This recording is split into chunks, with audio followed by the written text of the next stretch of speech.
Hello, good morning, and welcome to Newsfile. This is your most authoritative news analysis platform. And here on Newsfile, as always, we put Ghana first. I'm your host, Samson Lardy Anyenini. We welcome you to our very special edition, our quarterly, the Joy Change Speaker Series. This is part 3. Influencing change for lasting economic revival. We have for you this morning an assembly of very accomplished and persons of known integrity who will seek to speak change into your life and into the nation. Stay here and thank me when we are done. We'll be right.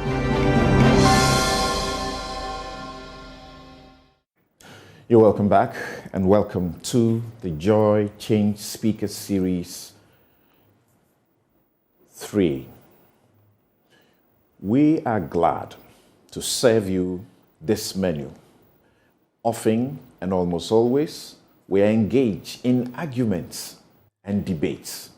But there comes a time where we need to sit back and reflect.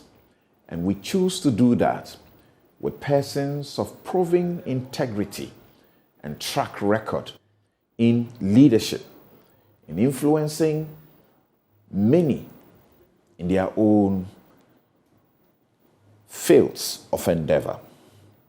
So, we believe sincerely that by the end of today's edition, you will see change statements that influence public policy and citizen conduct generally on the issues that our guests have selected for our individual and our collective progress as a country.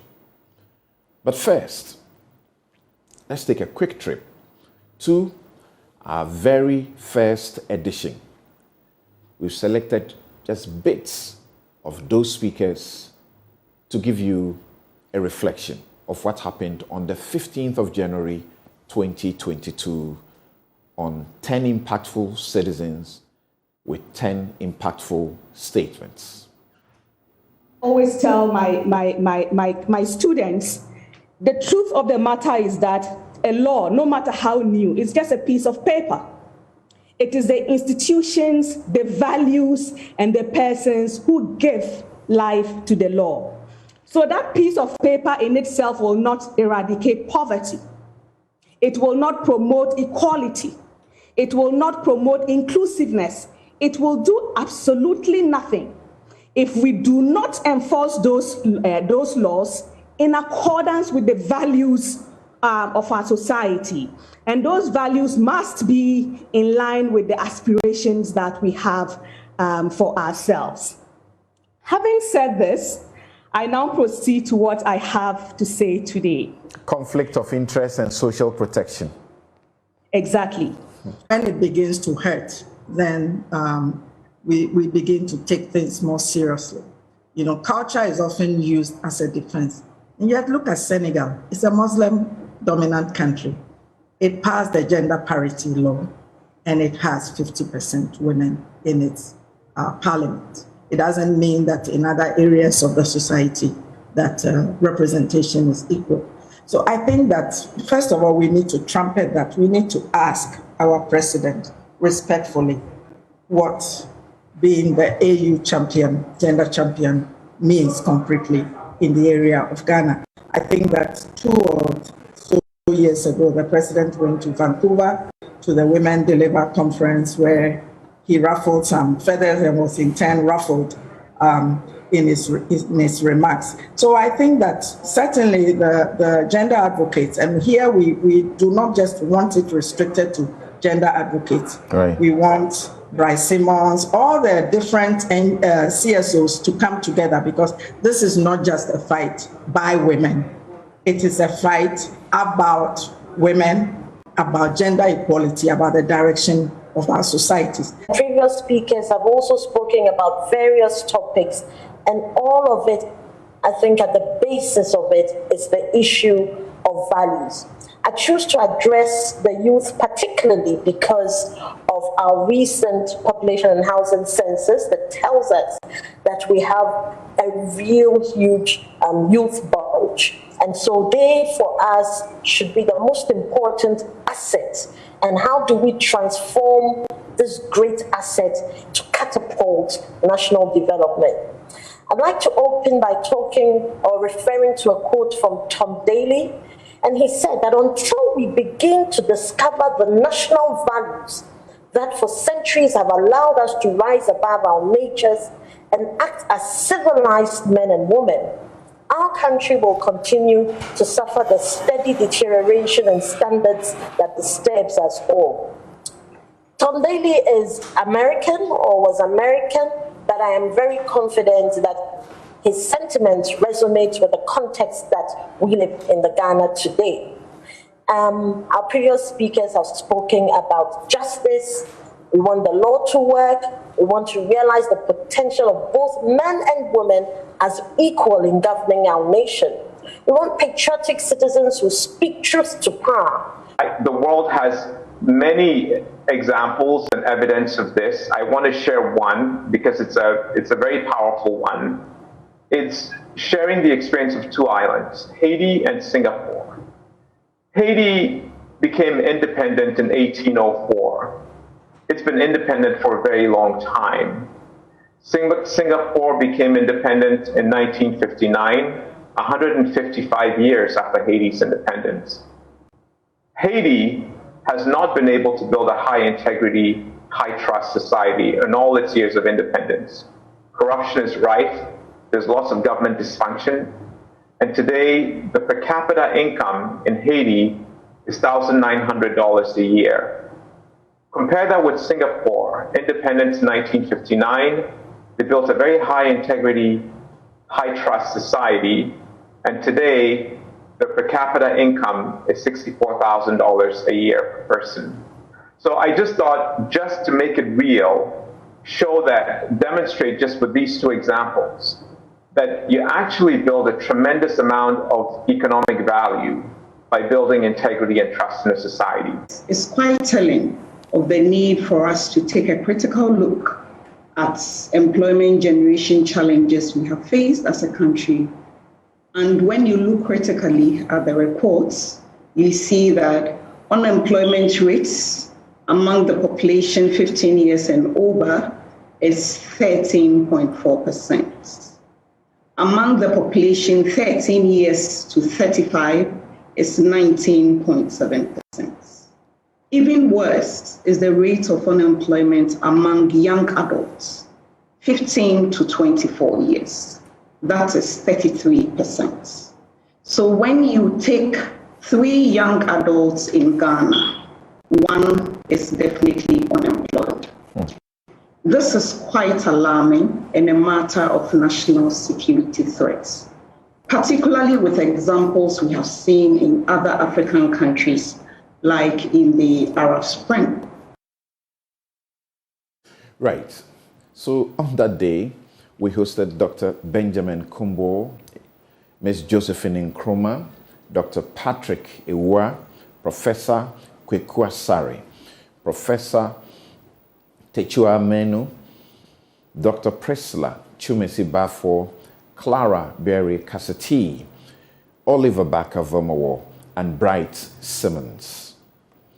Then, on the 21st of May, 2022, we had the Change Speakers Series 2, Impacting Influence for a Better Ghana.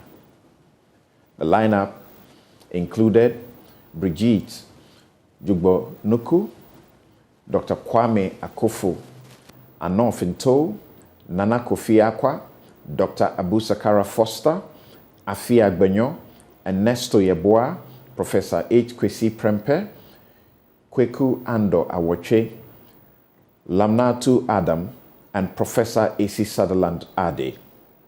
Let's take a peek.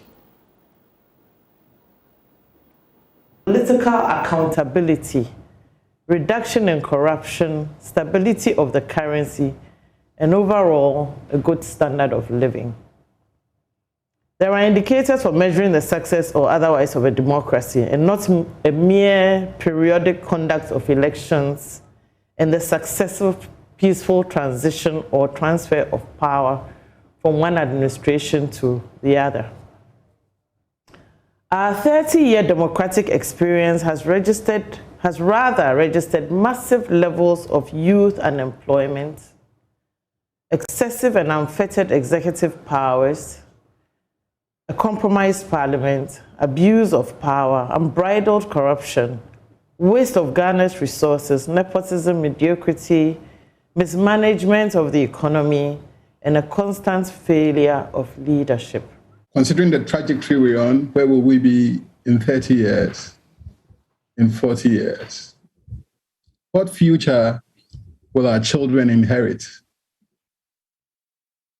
We are selling all our forests, cutting down all the trees. We are pouring concrete everywhere. Our sea is full of plastic waste. Our fishermen catch more plastic than fish nowadays. Artisans can't find apprentices. Our young people are sports betting their future away or selling their bodies on social media. They call it hookups, or looking for a way to get out of this hot country. Yes, the country is hot, but nothing changes. But if nothing changes now, can you imagine how much hotter things will be in 20 years? What kind of Ghana will our children have?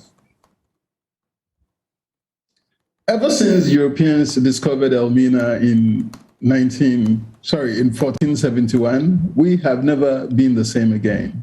The current government enjoy the most goodwill from citizens. With lofty ideas captured in exciting slogans, they convinced all of us that they were right for the governance job. They promised to create jobs, I've mentioned that, but we're here. Income security was one of the promises. Respect for human rights also was one of the promises. People had dreams rekindled in their hearts to see a Ghana where everyone has equal opportunity to flourish. A state where inequality is fought head on. And a just place where all of us thrive in liberty. Today, not only are such dreams dimmed, unfortunately, many people are giving up on ever witnessing a better Ghana. The standard of governance, as I mentioned, is in free fall, with little or no guarantee for upholding freedom of speech and association, no protection against political party-sponsored attacks. There's a total lack of respect for inclusion and citizen participation, in my opinion. Our governance architecture today is making nonsense of who a citizen is. But there's a certain party-first ideology and agenda that has replaced the national and public interest as the guiding principle in governance. In the 1960s, the slogan was the CPP is Ghana and Ghana is the CPP. Today, when the NPP is in power, the NPP is Ghana and Ghana is the NPP. And when their rivals take over, Ghana becomes the NDC and the NDC becomes Ghana. The party card has become more valuable than the Ghana card. Just look at the sheer amount of investment in advertising and other carrots and sticks we had to throw in for the average Ghanaian to go and queue for a Ghana card. The party card, for the party card, you don't need advertisement at all. In fact, they won't even, they will hide it from you. It's a very scarce commodity. So when are we going to systematically and strategically put a value on each of these resources to stop the horrible hemorrhage? Value being put on our resources. People are not coming here because they love us. They come here because we have resources that they think will be useful to them. Why we don't recognize the importance of these resources is what is really terrifying to me, because many of them are not retrievable, they're not replaceable, and they put us in, God forbid, a really tenuous position as we go into the future. Now, I want to just raise a few other issues. One of them is the fact that our social fabric, it has been very seriously affected by the approach that we have taken. What have our people become? How have their values and the social fabric been distorted and compromised in the process that we have talked about? Has commoditization and transactionality become our identity? An identity of self-denigration, so that we don't even see any strengths. This is Ghana, nothing works here. And it is tough to hear young people say, Mommy, these days it's money and nothing else. What is it that has gone wrong with our parenting and nurturing? What has gone wrong with our religious institutions that we are not able to nurture persons who have a sense of pride, have a sense of integrity, and yet program after program, doctrine after doctrine, we see being advertised and being carried out within our religious institutions. What is happening there? And as parents, why is it that we feel that our children should become faded copies of superficial Europe and America? It's sad to see parents failing to transmit fully our own knowledge that has been passed on to us. And many of us are multilingual, and we turn our children into monolingual children. We pay loads of money to alienate our children from our culture. We have young minds being molded in nursery schools and by electronic media with iconographies which sit with them for the rest of their life. Interesting. But these are very deep thoughts. We need to allow ourselves to be influenced by these change statements if we must make progress in this country. We'll be right back to introduce our guest for today's Joy Change Speakers Series 3.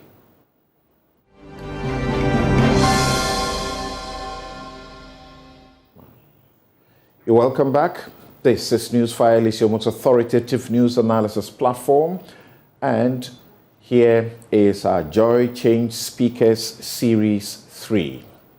First on our list is Dr. Yao Pebi. He's a physician, pastor, and immediate past president of International Student Ministries Canada, with some 100 staff and 500 volunteers from coast to coast in the second widest country on earth. He's a principal at the executive coaching and consulting company that bears his name. Yao is the founder and global CEO of the HOT Group, with leadership development work in over 20 countries on all 6 continents. He is an authentic leadership authority, family fanatic, integrity activist, and serial entrepreneur. He will display that shortly to you. Dr. Pebi is a catalyst, coach, consultant, best-selling author, award-winning speaker, and impactful intercontinental trainer par excellence. He joins us and speaks on the subject officially broke and certifiably mad. He will be proposing a politico-economic cure towards the Ghana we want. Dr. Yao Pebi, thank you so very much for making time to join us on Joy Change Speakers Series 3. Please, let's hear you. Well, a very good morning to all our viewers and listeners And thank you for inviting me, Samson, and the team. Well, as you rightly said, my topic is officially broke and certifiably mad, proposing a political economic cure towards the Ghana we want. And I have a little caption. I say that the prophets are as mad as the politicians and public servants. Even madder are the people who make them lead the masses further into hell. Now, let me tell you about the maddest patient I've ever seen in all my medical practice. Let's call her Anag. As we speak, she's post-retirement age, about 65, still uncured, but I've been seeing her since age 9. As a scientifically trained person, I'm not one to be superstitious, but I surely do acknowledge spiritual realities, because 28 years before she was born, one of her maternal uncles is said to have warned that unless certain practices were carried out and others eschewed, she would never progress in life. Born she was, yes, even firstborn, but progress, no. Anna was born all right to festivities galore, but she has been brought in several times since 9. Since that first time, she started going gaga, ostensibly due to a self-inflicted blow to the head. Ever since that initial attempt at self-harm, she has proven that her gross self-mismanagement, with a concomitant addiction to things she would rather be better off without, are her undoing. Sometimes she's prostituted herself, but most often rather borrows and gambles to get a fix. I cannot count on my fingers anymore how often she's been wheeled in as a complete mess. My last count was 16 or 17 times. To my facility alone, who knows of others? Every time she leaves my consulting room, she does the same things that brought her back on admission the previous time, after she's promised never again. And this is the part that blows my mind, and perhaps I'm mad too. She does the same thing over and over again, and somehow she expects different results.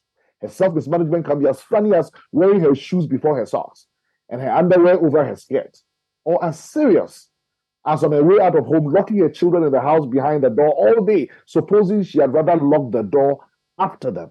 Yes, I know, she has many children with as many men.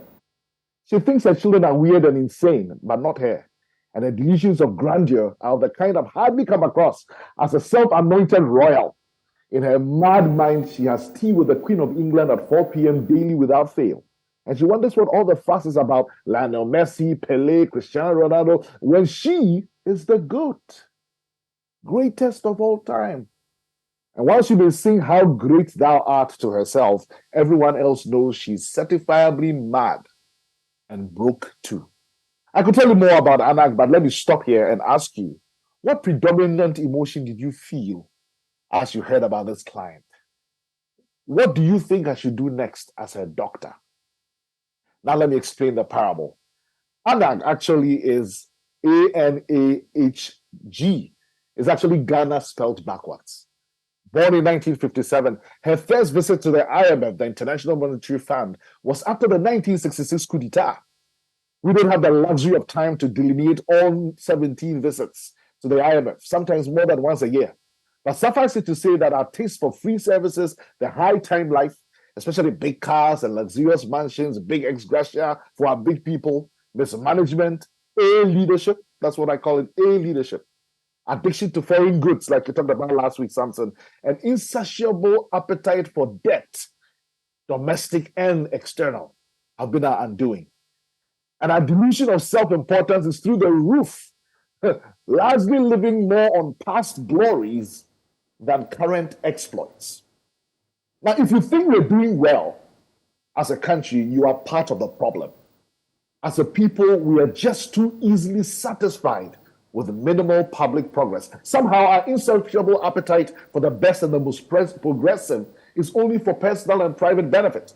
Believe it or not, it was in 1929 in the Gold Coast, nearly 3 decades before independence, that Dr. Efremamu warned us about greed, selfishness, and conceit in Yenara Sasini. Think about it. Samson, he composed it in 1929. Even before we became Ghana, all the signs were there. Now let me define delusion. Why are we mad? Why is this doctor saying we are mad? The definition of insanity is doing the same thing over and over again and expecting a different result. most famously attributed to Albert Einstein and to other individuals and groups like Alcoholics Anonymous, there is no substantive evidence that Einstein wrote or spoke that statement. While we cannot agree on who formed that definition of madness, we can agree that the diagnosis is sound. 17 times to just the IMF between 1966 and 2022, doing the same thing over and over again and expecting a different result. Dare we say we are not mad? Tell anyone who doesn't believe we are a mad nation that insanity is doing the same thing over and over again, like voting for the same two political parties every 4 years and expecting different results. And by the way, the fact that we are a little less mad than our other African siblings doesn't help anyone, and it certainly doesn't cure us. As for our delusions of grandeur, we are not as great as we think. We are mad. Now let's come to the cure, because a cure has been curated. A cure has been found in a Ghana compact for our political and economic transformation with 6 thematic areas and 3 binding constraints. Now, all of this undergirded by a solid foundation of refurbished values. Now, initiated by Dr. K.Y. Amwako, who's a former head of the United Nations Economic Commission for Africa and the founder of ACET, African Center for Economic Transformation, together with voices of reason like former President Kufuor and Dr. Ibn Chambers, people of different sides, plus every credible policy think tank in the country. I don't want to mention names because I may leave some out, plus numerous impactful civil society organizations in Ghana and government arms like the Council of State, the National Peace Council, the NCCE, the National Development Planning Commission. We have researched, we have jawed, and recognized that over the past 25 years, 3 key factors have impeded Ghana's political and economic transformation and must be addressed urgently under this compact for Ghana. First is that the now 30-year-old 1992 Constitution has not been entirely fit for purpose, and there are key provisions including separation of powers between the executive and legislature, as well as other issues of governance and administration at the district and local government levels that require reform. And I must say here that the call for changes will take leadership. Managers by default can only keep steering the Constitution as it is. Only leaders can change it. It's leaders who change a course. Second is the frequent transfer of power between 2 major political parties, the duopoly. This has resulted in policy direction and program implementation interruptions, setting back Ghana's economic transformation.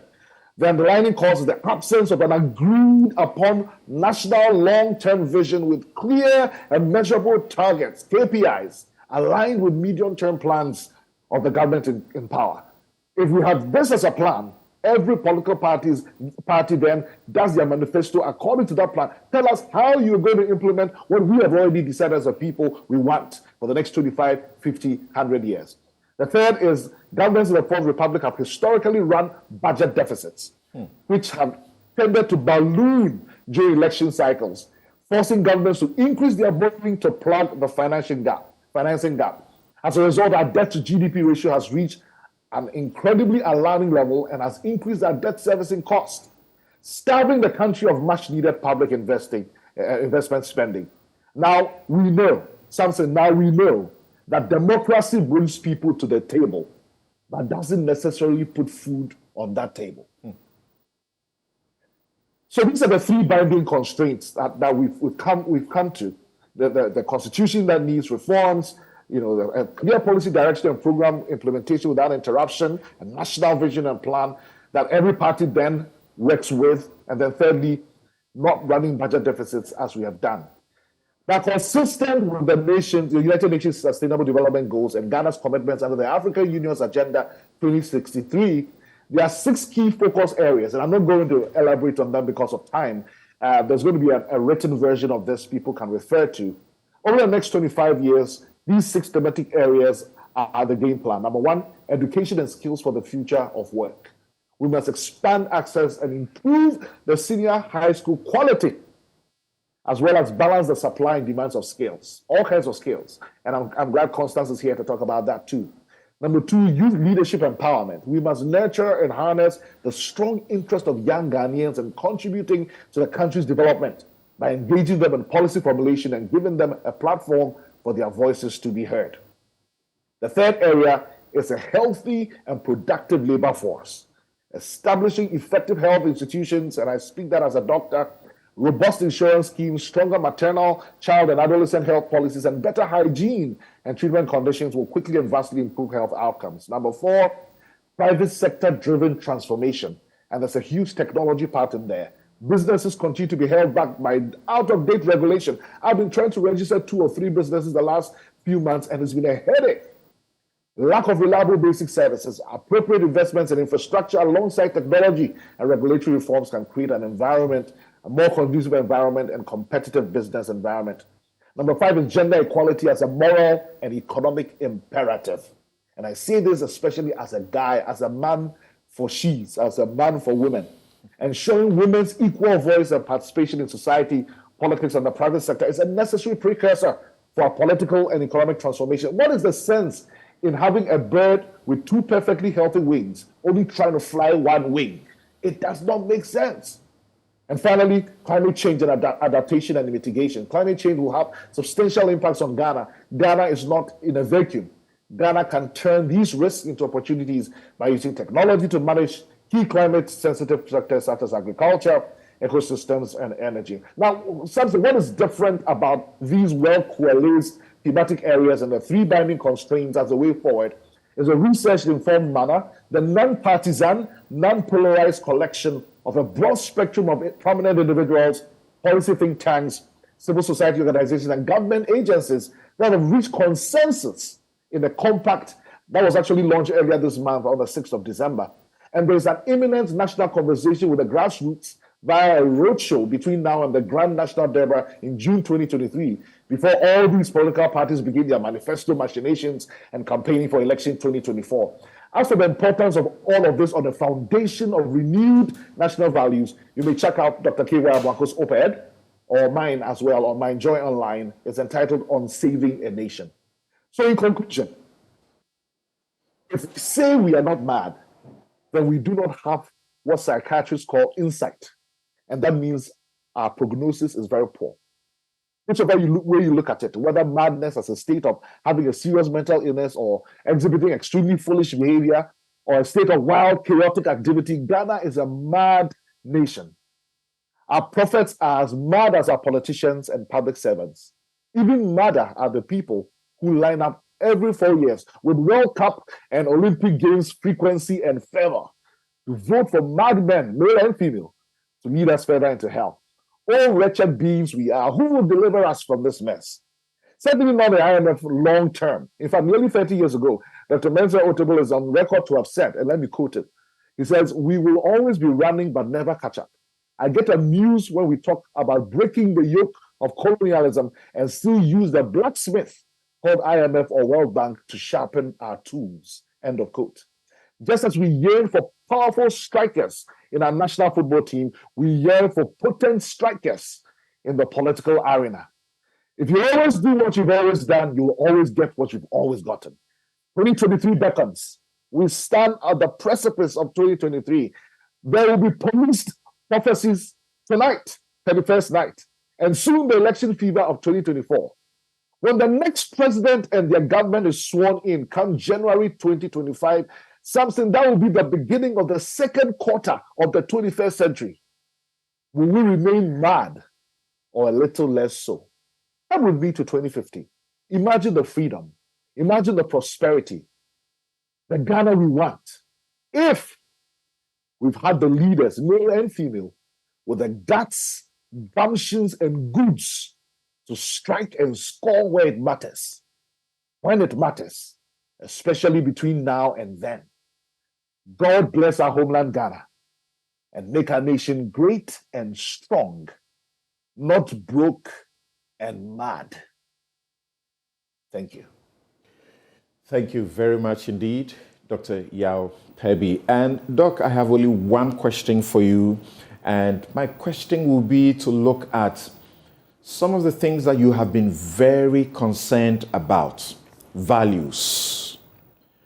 In our first edition, Dr. Kumbo, Ms. Josephine Nkrumah, Dr. Patrick Ewa, all of them were speaking about values and the lack of it. In Ashase, we are introduced to the honor code to the point that students can sit exams without supervision and will be trusted not to cheat. You say bombs and bullets are not the only way to destroy a country. Rather than exploding in external violence, a society can implode through internal valuelessness.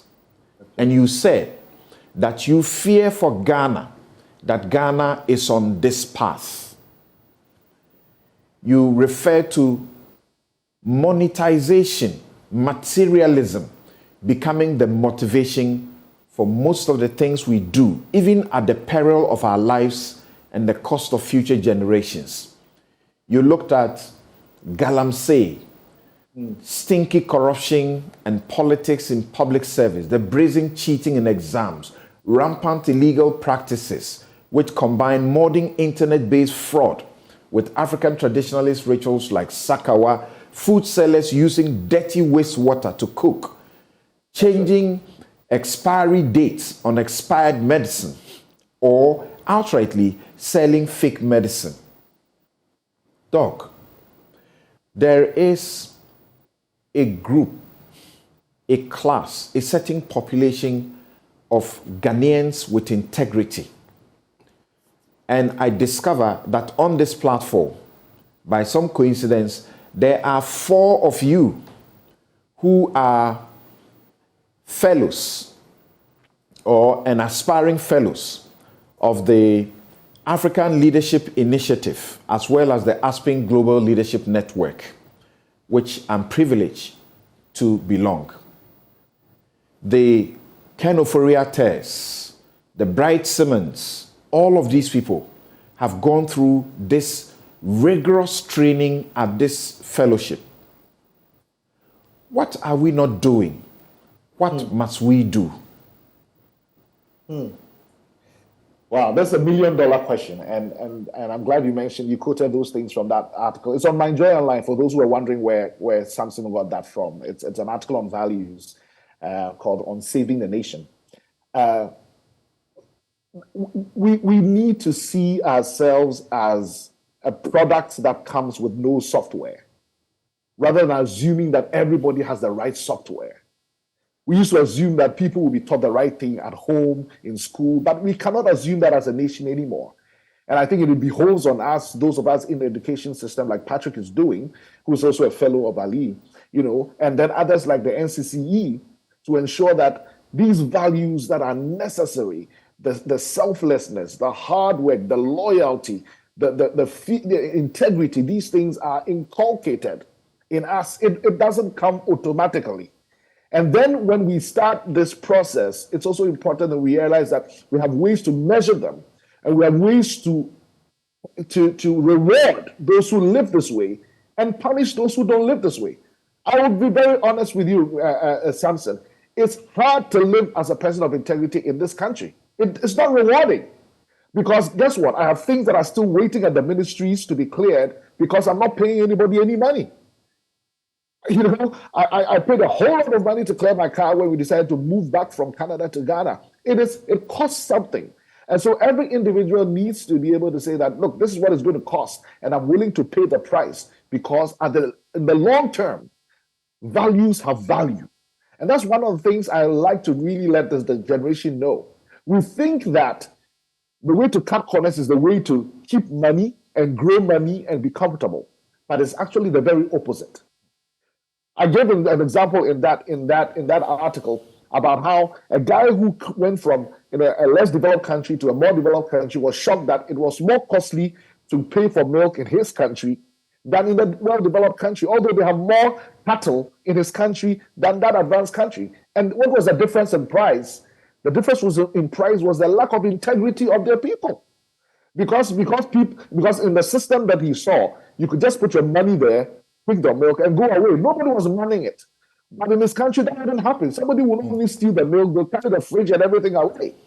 And so the cost of getting security, the cost of getting locks, the cost of getting CCTV cameras and all of that was increasing the cost of the bottle of milk. Right. So when will we realize this? So yes, we need to inculcate in our educational system, also in our parenting, and all of us, many of us here are parents. I have 7 children in our parenting, but also have the reward system, rewarding those living this way and punishing those not living this way. Otherwise, at a point, everybody throws their hand in the air and says, let's all do it. One of the things I'll add is that as leaders in particular, there's a very powerful accountability system of coaching. In fact, I'm part of a network of coaches across Africa that want to see every African president having a coach. Because human beings, as one professor has said, we have an incredible capacity to deceive ourselves. And it usually takes somebody else, even somebody like Kenneth Oriata, needs a coach who could tell him that, yes, you have been through Aspen, you are an elite fellow, but what you're saying here is contrary to what we taught you there. All of us need somebody who holds us accountable. Thank you. Thank you very much, Dr. Yao Pebi, and God bless you for what you are doing, particularly for the youth of this country. We will go to our next guest, Miss Constance Elizabeth Swanika. She is a renowned Ghanaian sculptor, making her strides in the arts and craft sector with global recognition. She obtained a Bachelor of Arts degree majoring in sculpture at Kwame Nkrumah University of Science and Technology in 1999. After graduating from KNUST, Constance established Ascents and Arts Limited, the premier purveyor of ironmongery in Ghana. In March 2016, she formally launched Design and Technical Institute to bridge the gap that exists between industry and academia. In consultation with TVET, consultants and industry experts, she developed the Precision Fabrication and Precision Quality Curriculum accredited by CODVET in December 2018, making DTI the first privately accredited institution to offer welding and fabrication level 3. She is the recipient of several awards. Her works have been showcased in both solo and group exhibitions in Ghana, Nigeria, France, and Germany. Thank you for making the time to join us on Joy Change Speakers Series 3. Constance is speaking to us on transitioning young people into the world of work, the youth unemployment crisis. Please, let's hear you. Thank you, Samson. For me, this is a topic that really sits at my heart because when I entered KNUST, well, it was USC then in 1993, exactly 30 years ago, there was nothing like internships as part of the curriculum. So 99% of my mates who had studied a practical subject like we did ended up in the banks. And I ended up trying to find my own path because I had studied a curriculum, a subject that really, was not needed at the time. The creative industry didn't exist. And so by default, I ended up starting a metal fabrication company called Accent and Art. And that has grown exponentially over the years, as you said. But more and more and more, as I worked in industry, I was working alongside expat laborers. We had tilers coming in from Spain. You have an interior decorator coming in from Morocco. And we were working on very high-end jobs. And it was something that I realized very early on was an issue of attitude, mindset. Having coming from a background where we were not, doing internships was part of the curriculum, young people basically were not transitioned into work. So you finish university and there was no career guidance counseling. Basically, you're left to find your own way or your own path. And that's when I realized that there was something very fundamentally wrong with the curriculum. 30 years on, nothing has changed. So when we look at how agile our educational system should be in adapting to the demands of industry, you ask yourself, what is wrong? At the same time, we're crying out that there are no jobs. And I tell a lot of young people that there are jobs. Employers are not hiring and looking at your CVs. They're looking at hiring attitude. And I think a lot of the times we're looking at this, the skill sets, but what is critically missing is the soft skills, which critically more is becoming more and more important for the workplace. And I think as we move into the Internet of Things, if a young person doesn't have that, then your chance of surviving in the workplace, or critically, if you're also going to create jobs, is missing. And I think this is something that when we talk about policy, how is policy evolving and adapting to the changes of industry? Industry demands are so rapid. It's changing so frequently that can we get to the point where we have agile curriculums that would really adapt to the needs of industry? Now, I was speaking to the Pro-Vice Chancellor of KNUST just a few months ago, and he said to me that less than 3% of the student population, which is 85,000, are doing internships. And you ask yourself, this is the premier science and technology university producing our architects and our engineers and you name it. And so recently they've opened up industry experience, which is part of the curriculum, but you only are assessed when you're in your final year. So you ask a young person coming in and he's wearing a pristine white coat, and where are you from? School of Engineering. And you're asking yourself, you're engineers, and we're producing book engineers. If you're an engineer, I expect you to go onto the site if you're doing road construction. Roll up the white overcoat and get into the gutters and learn how to build gutters. We don't build gutters looking at working drawings in books or, with plans. And I think this is something that I learned, having to sit at the table with engineers and architects.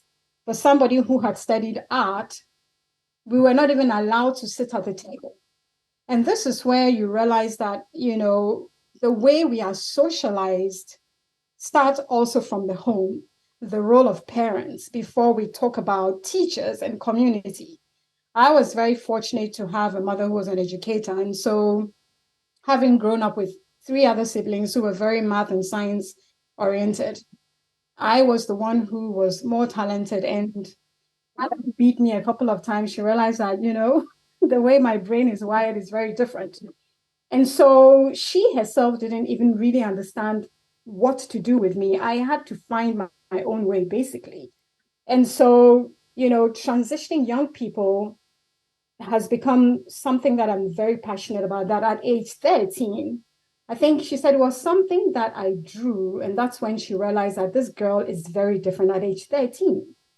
So you would ask yourself, shouldn't transitioning young people into the world of work begin at the junior high level, where young people pretty much have an idea of what they think they want to be? How do we also encourage young people to follow their parents to work? How do we also encourage industry to open their offices to young people to just play around and get a sense of what the demands of the workplace is? Now, when we talk about soft skills as well, the way we're socialized as an African child, you're seen and you're not heard. So the average African child is very, very timid. We're not confident. We don't speak well. You're interviewing somebody and they're just looking at you and playing with their fingers, and you're thinking, I'm talking to you. This is an interview. First of all, you look at the CV, and I think that, my goodness, there's so much work that has to be done, that when we talk about the youth crisis, nobody's really looking at the fundamental root cause of what these problems are. First of all, we haven't even looked at the skill needs of the country to really look at. We are, still focused on curricula that is outmoded. 50 years on, the curriculum hasn't even been adapted. How much more then also adding in these critical soft skills that are really needed? Extracurricular, all our, if somebody said to me that, oh, you go to Achimota school, the swimming pool is all filled up. We don't play sports anymore. We don't have theater, dance, drama in our school system anymore. And you're asking yourself, the role of extracurricular is so crucial. All these things that fundamentally really shape and evolve a young person, everything has been taken apart. I wouldn't want to sound controversial by saying that when we also set up our polytechnics, there was a reason why we set up our polytechnics. Then with an act of, it was changed, all the polytechnics were changed into technical universities. And I think this was the biggest mistake that the country made. And so you have university lecturers who have titles and professors and doctors and have never worn an overall before and have never worked in industry. And these are lecturers that are teaching our young people in these same technical universities, engineering and courses that really are crucially needed to kickstart our industrialization agenda. So I think as a country, that we really need to sit at the table and really look at how do we quickly really look at throwing out what is not needed, asking employers, what are you looking for? And asking young people, what are you also interested in? A lot of young people now want to be entrepreneurs. But if you also want to be an entrepreneur, do you have what it takes to be a leader? Do you have what it takes to be resilient? All these things that are crucially needed, communication skills, critical skills, you name it. How are we creating environments that will allow our young people to be very vocal? I have a young son who is in school in the US, lived in Africa, but only went to college, I think 2 years ago. And he said to me that, Mommy, when you are in school in the US, if you're quiet in class, you're marked down. You are expected to speak out and you're graded for speaking out. No answer is a stupid answer. But if you don't speak out, you're called out. And this is something that really struck this young man, that here, you don't speak till your teacher asks you to raise your hand and speak. So these are things that I think that, really, what are we doing? It starts also from the home before we go into schools. Now, he said something also very, very profound to me, that, I belong to the African dance ensemble. And I asked him why. He said, because the teacher is Ghanaian and I wanted to feel close to home. And so I joined the African ensemble. These are all white American kids learning how to play our drums, all the African instruments, and they're wearing African gear and touring all over the US, singing Ghana songs, tree songs, you name it. So this boy comes down and he tells me that, I have to go to Jamestown for drum practice because when we go back, we're touring the US. And he said something very profound, that how come we don't value what we have? And I think when you listen to the other speakers, everybody talked about, as a society, we're losing our values and our identity. Young people are faced more and more with globalization and have the internet and everything thrown at them. And so we have lost our value system. It doesn't exist in the vocab.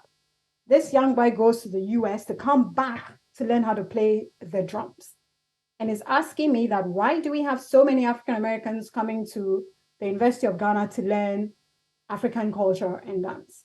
And I think that, listening to what the other speakers were saying, that, we keep hammering that we are sitting on a youth crisis, but it goes deeper to the fact that, how do we look at what went wrong and how do we quickly fix these?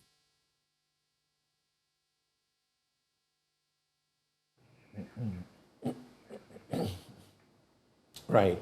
I think we have a little challenge with the link to Constance Swanika there, but that's a hands-on person sharing for us the lessons that must be learned so that we can get it right, particularly in this area of transitioning young people into the world of work.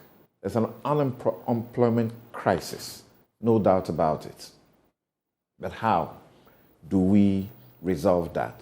If we don't, like Dr. Priscilla Chumesi-Bafo said, that clearly is a national security situation.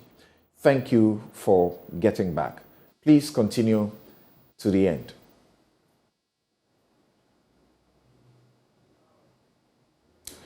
Okay, I think Link is frozen again.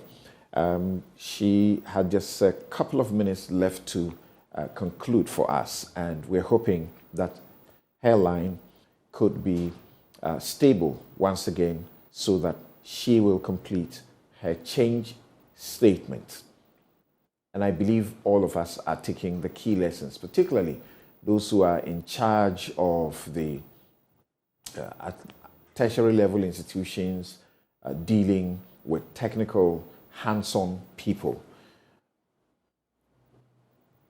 I believe we have a stable, okay, so we don't have Ms. Constance Elizabeth Swanika's line stable yet. All right, thank you very much. Please conclude your statement.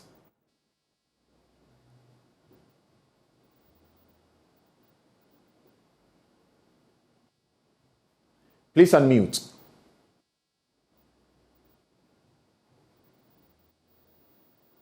So can you hear me? Great. So Samson, if you really look at looking at the root cause of solving this problem, I think that it will take the concerted effort of, public sector working with the private sector to really look at how do we begin to look at how we transition young people into work. Should it just be education ministry contributing to curricula, but asking industry that what are you looking for? Also bringing young people at the table and getting young people to also contribute to what they are looking for. And I think that this is where the role of civil society, nation building, citizenship, and all these things that fundamentally kept us grounded. If you look at the Asian economies, this is something that the Indians and the Chinese, the Japanese have done very well in keeping glued to their culture. And I think that as a society, if we lose that, then our young people are totally lost. More and more and more with the face of globalization, we are running away from this, whilst we have a crisis to solve. And so I would hope that the conversations around really looking forward into the next 30 years, what it will really take for us to be able to export talent into aging Europe and Americas, that Africa has the potential to export high quality talent if we're able to get our educational system correct, and to be able to transition young people into the world of work. Thank you very much, Constance, for the thought-provoking, in fact, change-making statement. And we trust that more particularly policymakers have listened and have made notes. If you're a young person, I suppose you have also taken a cue. Let's now go to our third change speaker for this morning. Professor Raymond Atuguba is currently the Dean of the University of Ghana School of Law, where he has taught since 2002. He has been a visiting professor of law and the Henry J. Steiner Visiting Professor of Human Rights at Harvard Law School, 2018 to 2019, and has taught over 40 related courses at several universities in Africa, Europe, the United States of America, Canada, and Australia. His research interests are in constitutional and administrative law in the global south, law and development in Africa, and human rights and community lawyering. Professor Atuguba has also worked in the public sector. He was one time the executive secretary to the President of Ghana. He has consulted for many African governments, the Gambia, Ghana, Guinea-Bissau, Lesotho, Liberia, Sierra Leone, Uganda, Zimbabwe, among others. He just authored a book on the Constitution of Ghana. He speaks to us on regrouping to rebuild. Let's hear Dr. Raymond Atugba. Good morning. My message today is entitled Regrouping to Rebuild. In February last year, I delivered a public lecture on the economy of Ghana. In that lecture, I made 3 predictions. The first was that our debt to GDP ratio would be more than 100% by the time we add the energy sector debt and some of the debts that were off the books. Recently, we have had to agree as a country that our debt to GDP ratio is more than 104%. 104% and counting. The second prediction I made in that lecture was that our country was radically broke and was going to get even broker and incapable of raising money. I purposefully used the irreducible idiomaticity of radically broke to convey the seriousness of the situation. In that lecture, I added that unless we agree to pay the Farafakking e-levy at the rate and scale indicated in the budget proposals, we would be so broke that we would need an immediate IMF bailout. Today, we are at the doorsteps of the IMF. I made a final prediction and got a lot of flack for it. I said that unless the government took serious and urgent steps, including certain critical steps for the management of the economy, there could easily be a coup in Ghana. We have all witnessed the attempted coups in Parliament recently. First against the President, insisting that he removes the Minister for Finance, and next against the Minister for Finance himself, when Parliament tried to pass a vote of censure against him. We have also witnessed calls by the former and current President to the armed forces not to institute a takeover of government. You don't ask the military not to take over unless you have heard something. Now, I have told these 3 stories for one reason. I am not very experienced in government. There are people who have 100 times the experience I have had in government. So they know what I was saying. They know the predictions I was making even better than me. The question I ask is this: why, despite all the information, all the knowledge, and all the experience of the countless persons inside government, current and previous, why, despite the combined experience of this mosaic of excellent human talent, capable, more than capable, of managing the economy of Ghana, did we fall into the economic mess that we fell in? If we are able to answer that question, if we are able to answer that simple question, we will be able to break the cycle of mediocrity in our governance, which perpetuates underdevelopment, poverty, and suffering in our nation. To conclude, I want to repeat the question. The question is this. We have some of the best experts in Ghana. A lot of them contribute to the development of other countries in Africa and even outside of Africa as experts. The United Nations, the World Bank, the IMF will not be hiring these Ghanaians and utilizing them to transform the economies and lives of other countries if they were not good. It means they are good and they are capable and they are right here with us. The question is, why, despite all this pool of talent, have we landed ourselves in the governance and economic mess that we are in Ghana today?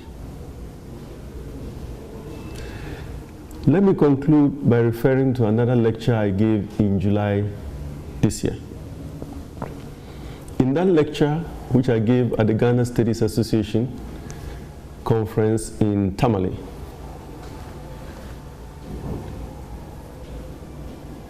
I talked about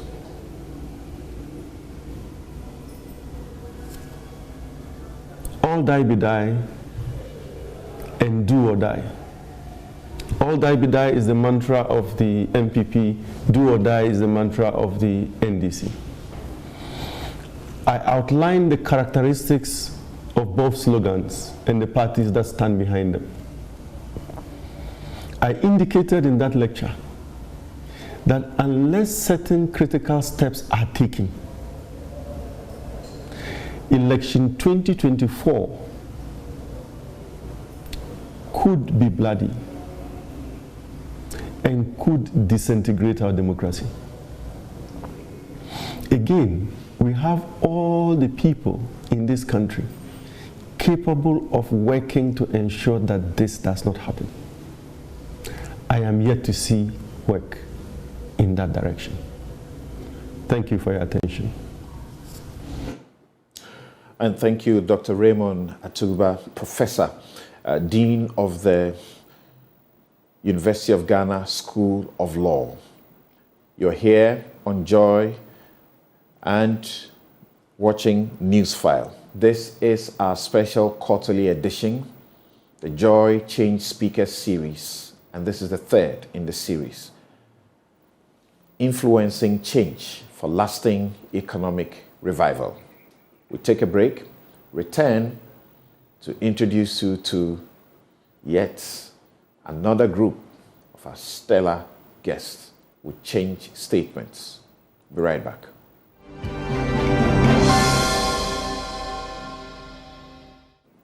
You're welcome back. This is Newsfile. It's your most authoritative news analysis platform, and here on Newsfile, we put Ghana first. And this is our quarterly Joy Change Speakers series. 6 in 10, that is 61% of Ghanaians, will not report corruption for fear of some form of retaliation, according to the Afrobarometer 2019. What must be done to get everyone feeling protected and excited to report corruption? We set up the office of the special prosecutor, and he has been at work. Kisi Ejabing was sworn into office as the second special prosecutor of Ghana on the 5th of August 2021. He was the founding managing partner of Cromwell Gray LLP, a law firm operating from Ghana, and he taught criminal law and international humanitarian law at the University of Ghana School of Law for more than 15 years. He served as the chairman of Ghana's Electronic Communications Tribunal, an ad hoc appellate tribunal of the National Communications Authority in respect of the regulation of electronic communications, broadcasting, and the use of electromagnetic spectrum. He also served as the vice chairman of the Appeals Committee of the Ghana Football Association. He's a notary public of Ghana and was called to the bar in 2003. At his vetting and at the announcement of his appointment, many felt he was too young to do that job. We believe he has proven them wrong so far. We gather his understanding of Ghana's corruption conundrum, his assessment of the fight against corruption, not just OSP, but all other institutions. And I present you the Special Prosecutor, Kisi Ejabeng. Please, let's hear you, sir. Good morning, Samson. And I'm sure I'll be permitted to say Happy New Year, although we are a few hours before we cross it. Thank you. It's good to be here. I've not been here in a very long time. That's right. Samson, I just want to ask a question as we enter a new year for all of us to reflect on. That is why I'm here today, just to ask a question. All of us collectively, Samson, are we ready for the fight against corruption? In putting Ghana first, are we ready for the fight against corruption?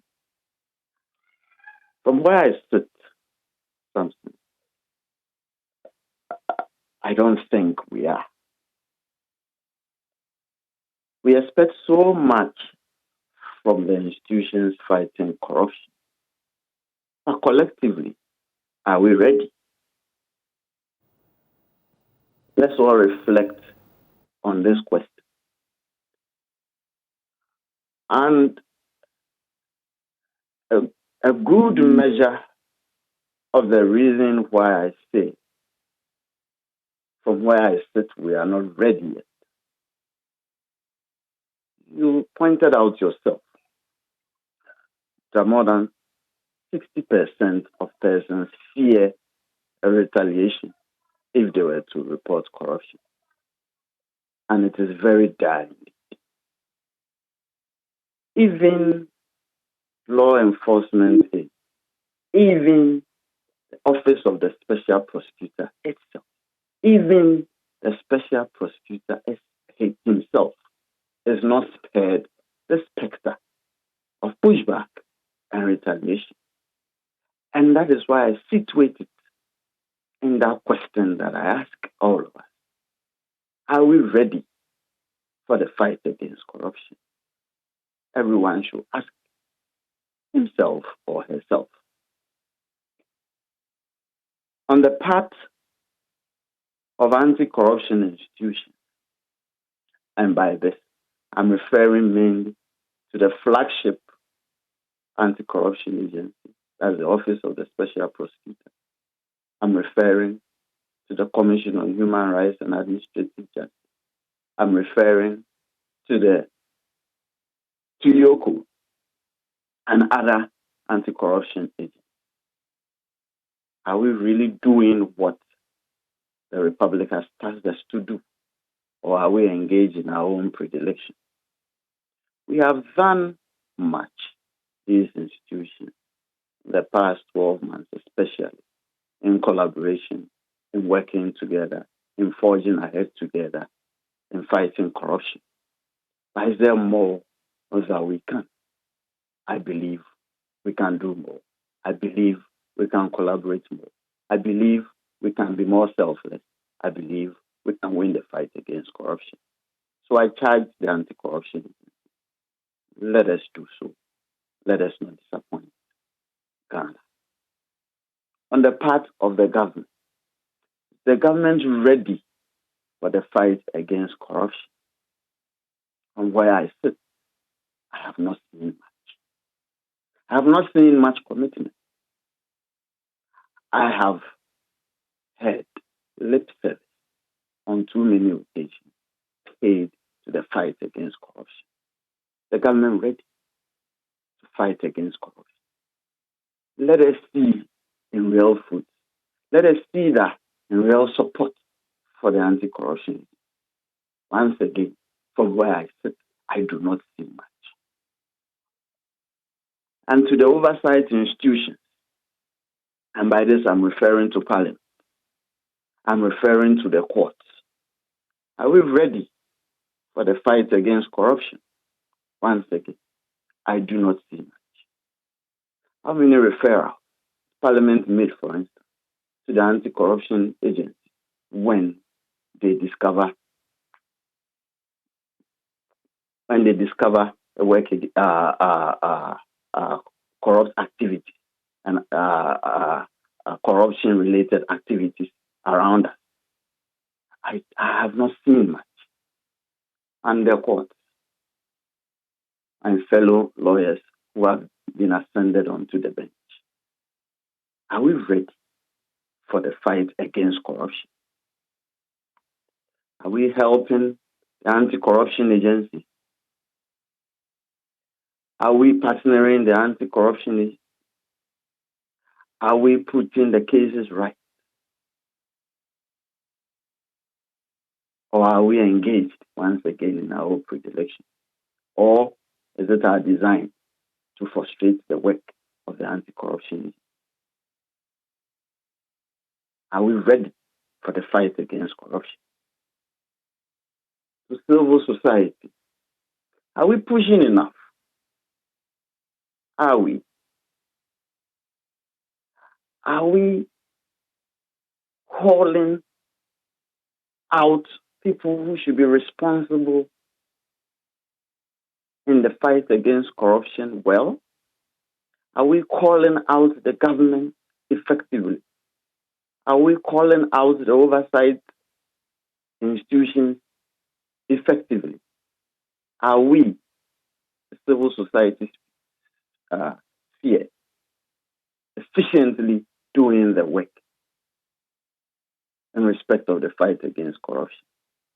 We ask ourselves. We should reflect on this. And the citizens,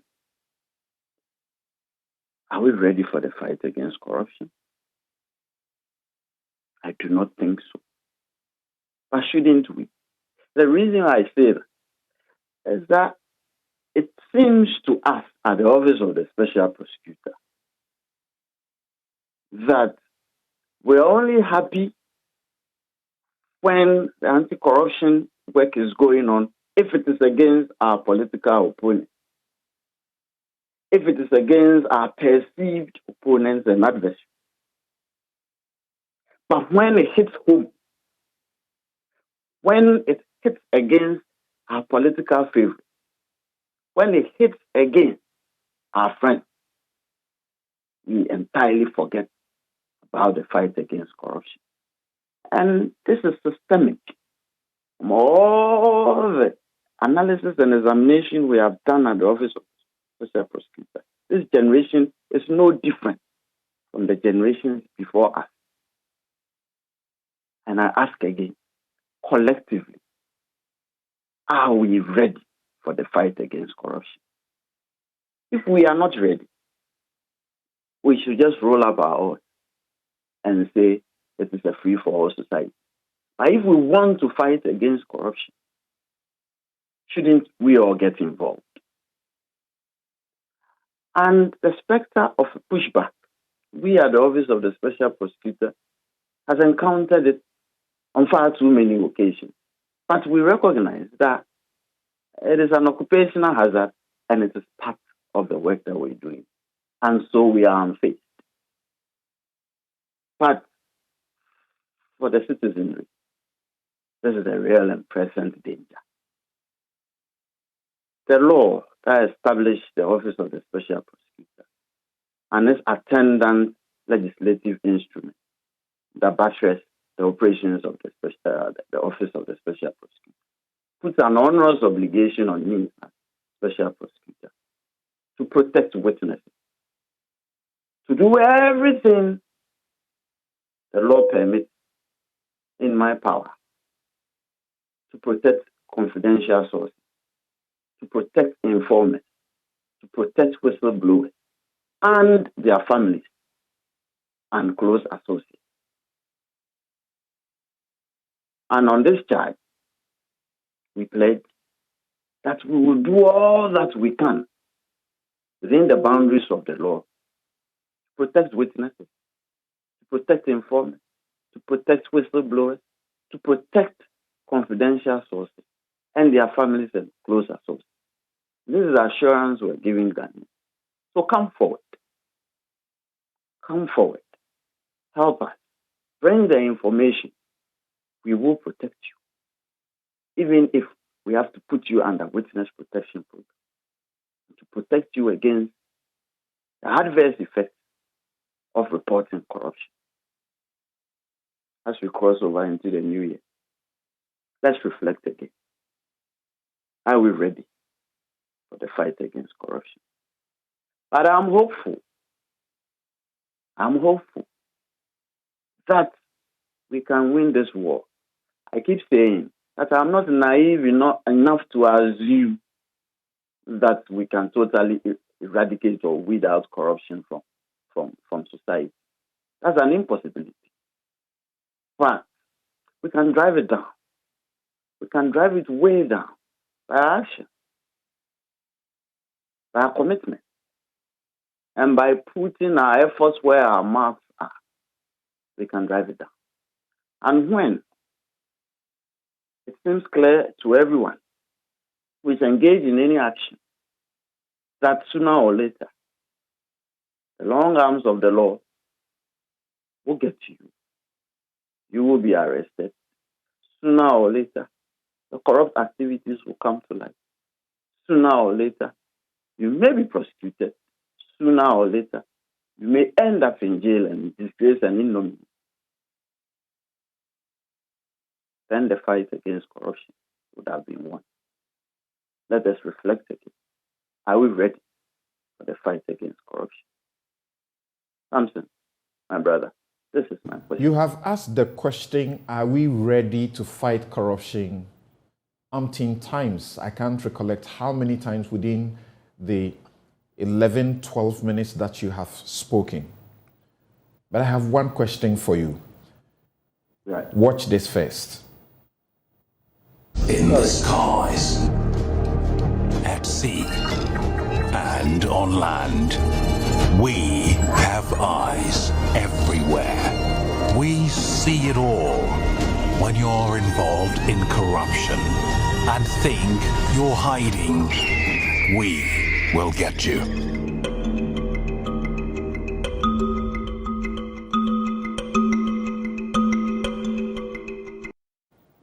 It's assuring to hear you say that you are unfazed. But I, as a citizen, am not comfortable to learn that we, the citizens, are afraid to report corruption, and the special prosecutor itself also faces similar circumstances like we, the ordinary citizens. You were set up to help us avoid this normalization of corruption in this country. From your mantra, you have eyes all over the place. Do you, in fact, have eyes all over the place if the commitment from the government is not much, as you say? If the commitment of the people is not one that you can vouch for, and you are suffering so much pushback? Samson, we indeed do have eyes all over the place. And we see a lot of things. And our resolve is to drive down the specter of corruption. But we cannot do it alone. And that is why I called out so many sectors of the general scheme of affairs, so many sectors of the various institutions and persons we need in fighting corruption. We investigate, we prosecute, we do asset recovery of money, and we prevent corruption. But we can never do it alone. we need all institutions involved. We need all persons involved. It is a collective fight. So, if we are not getting the necessary support, if we are not getting the necessary uplift, we can do what we can do, but without the necessary resources and uplift and support and push up, that's as much as a human being can do or a human institution can do. And that is why I'm asking the question, are we ready for the fight against corruption? If we are ready, then we should push it up. We will do much better and will achieve better results than we currently are. But, as I said earlier, I am hopeful that we can win this fight. It requires just a little bit more commitment. We'll be there. We hope that all of us as citizens and in our various fields of endeavor will also ensure that our government will do exactly what we want. Sovereignty resides in us, springs from us, the people. Our political leaders must not take us for granted. That's the message I take. Let us all do our part. Thank you very much, Kisi Ejabing, the special prosecutor. Let's go to our next guest. Our next guest is Mr. Roland Akosa. He's the founder and CEO of Eno International, LLC, a United States-based firm. The company invests in early-stage firms in Ghana and the United States. Prior to becoming an entrepreneur in 1999, Mr. Roland Akosa worked with Sally Mere Corporation, a higher education financier, United Technologies, an industrial conglomerate, and IBM Corporation, respectively. He has varied professional experiences, and they span from technology, contract negotiations and management, business planning, analysis and management, forecasting in the information systems and telecommunications marketplace. He's a poet and a fellow of the Aspen Institute, which is dedicated to promoting humanistic values and good society. So he will be the third Aspen or fellow of that noble institution or fellowship to be speaking to us this morning. Welcome, Mr. Akosa, and let's hear you on the need to strengthen our economic model, the ideas you want us to consider.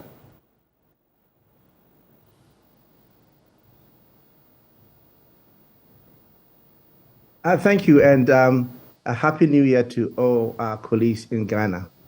I happen to be in the state of Virginia with my family for the holiday season. I am an entrepreneur, and by default, I'm very optimistic in spite of the challenges that we face in Ghana, because Ghana has gone through the challenges that we currently have before. There used to be a time that we were under colonial rule, and we have very few people who were well educated enough to rise up to the colonial establishment. Our people triumphed in their effort at recovering our freedoms for us. It has been a long journey filled with expectations, some achievements and letdowns. However, we haven't done as badly as perhaps our current situation may make us feel. And therein lies my optimism for the future. This is not to paper over the critical issues of despairing poverty that afflicts many Ghanaians.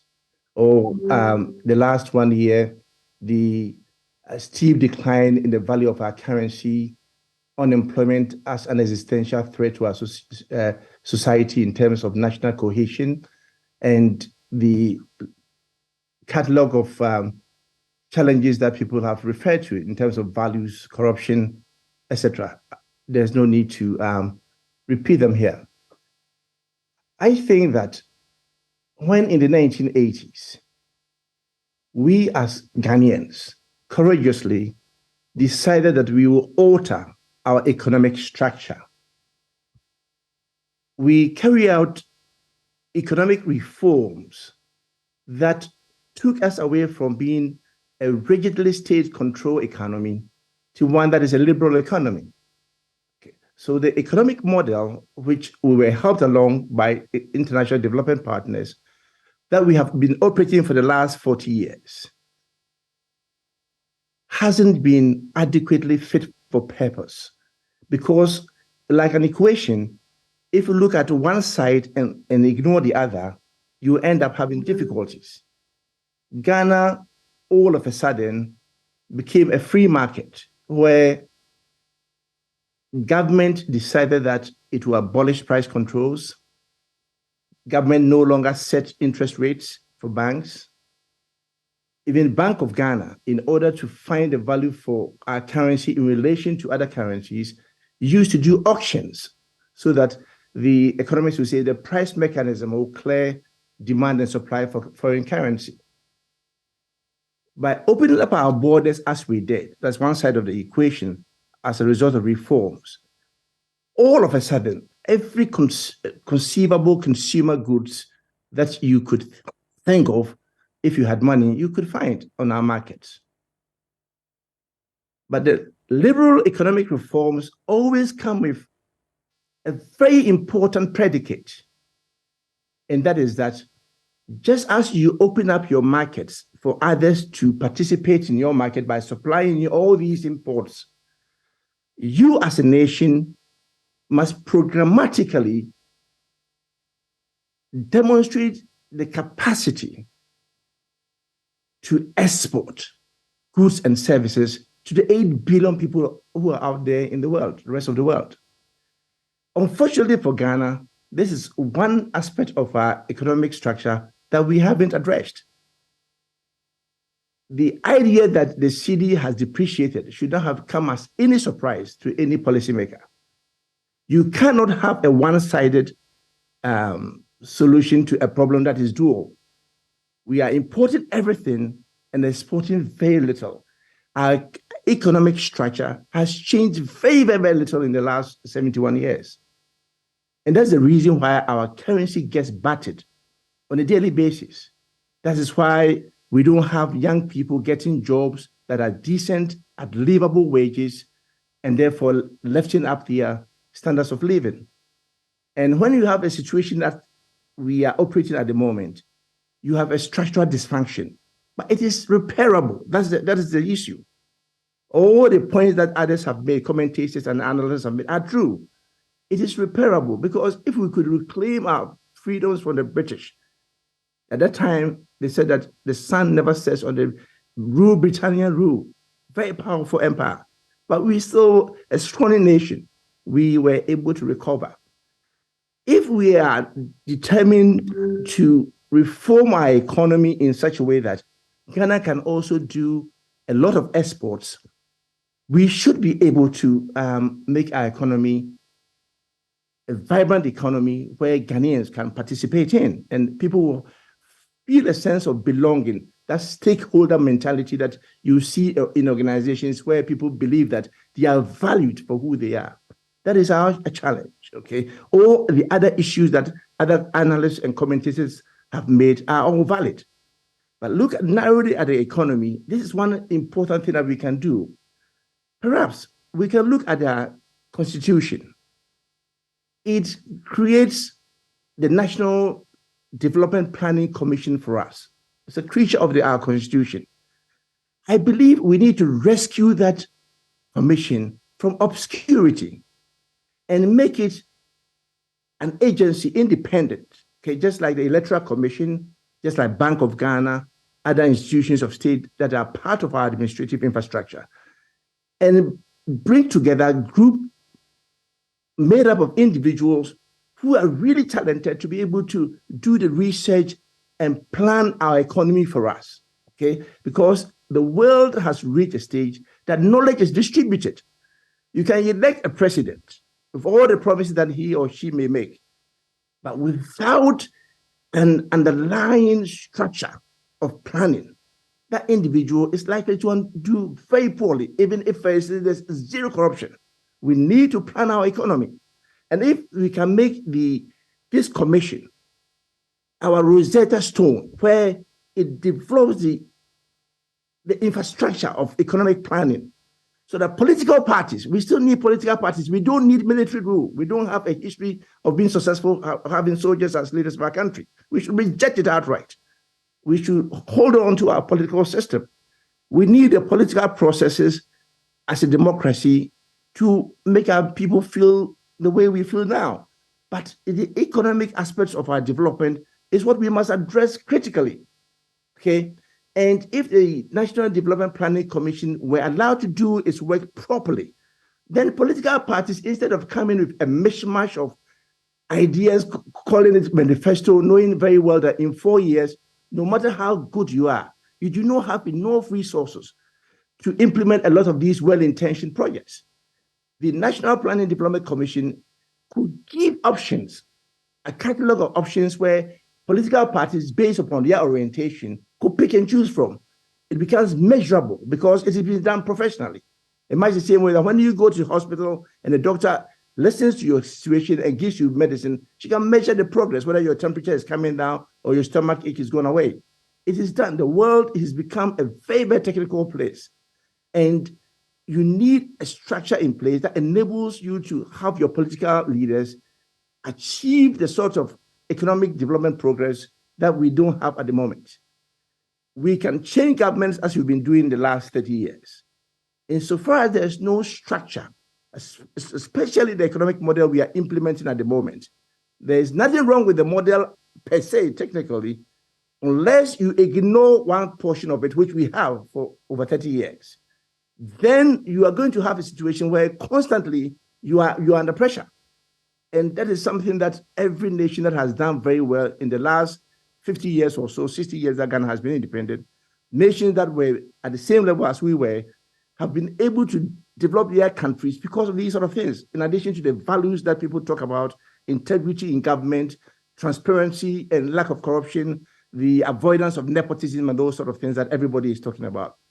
We need an economic structure that's inspired by critical thinking, okay? You cannot live in a country like Ghana where we are such a compact nation, very compact. Ghana is less than 1,000 kilometers north-south, less than 600 kilometers east-west. We are sitting right on meridian 0 degrees, right in the middle of a sub-region that is potentially 500,000 people, 500 million people. And we could convert this country into a service center for the sub-region.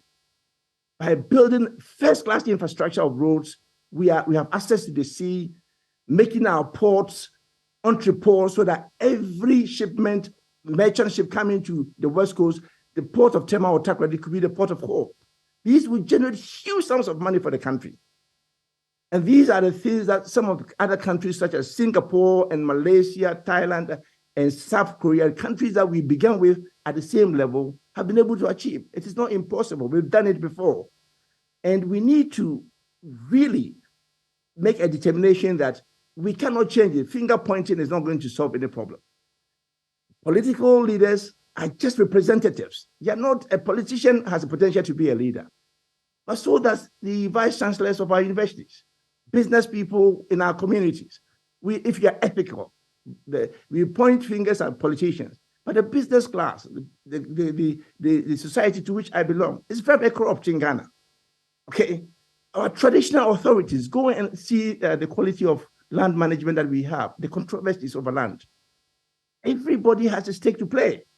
So if we create virtue, it is positively self-reinforcing. if you allow vice to exist, it is positively self and negatively self and reinforcing. What we have is a chaotic system where everybody is pointing finger at the other, not looking at themselves introspectively to see what they themselves could do. And even though the politicians are important because they appear to be the apex, they are not, it's not sufficient. You can take the human body, as Apostle Paul used to say. The heart has its role to play, so has the brain. Without the heart, there is no brain. The brain will be dead.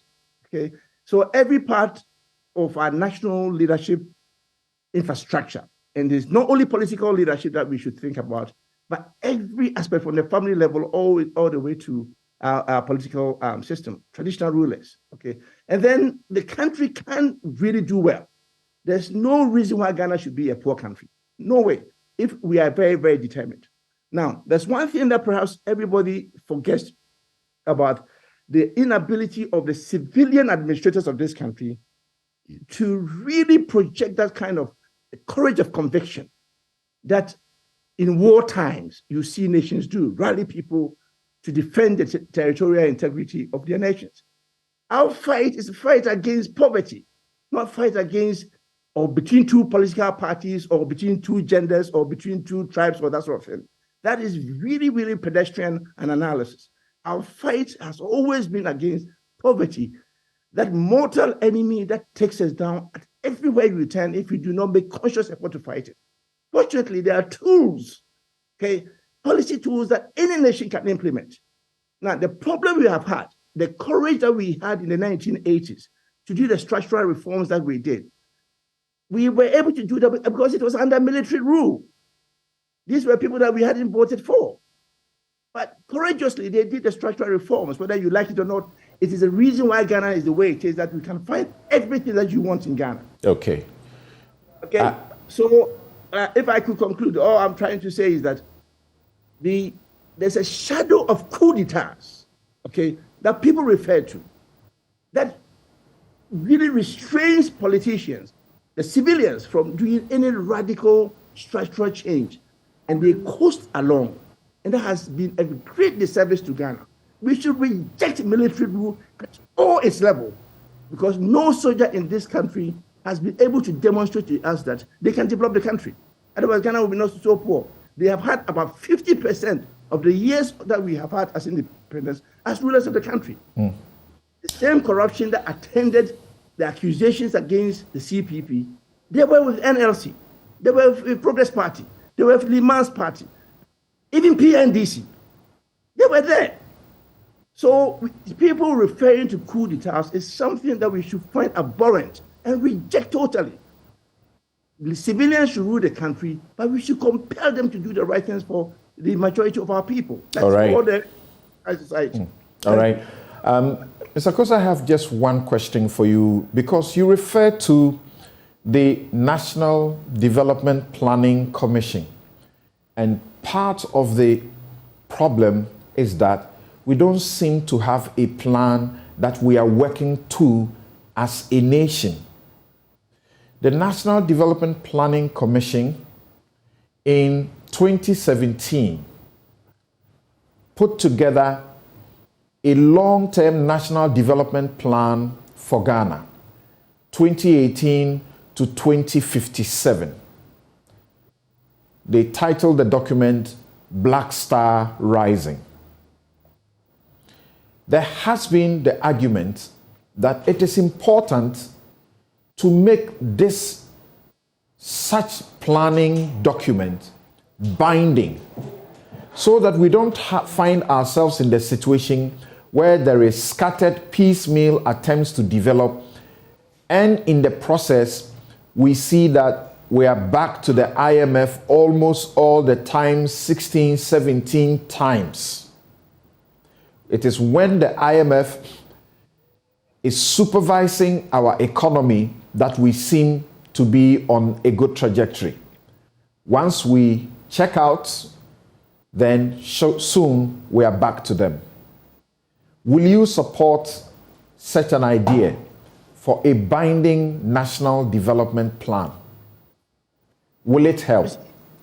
I think, I mean, I am a Democrat, and therefore I try to reject strictures, okay?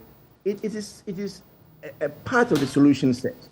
A National Planning Development Commission that is independent, that's research, it is depoliticized that way, so that a political party can say, okay, if I look at the catalog of national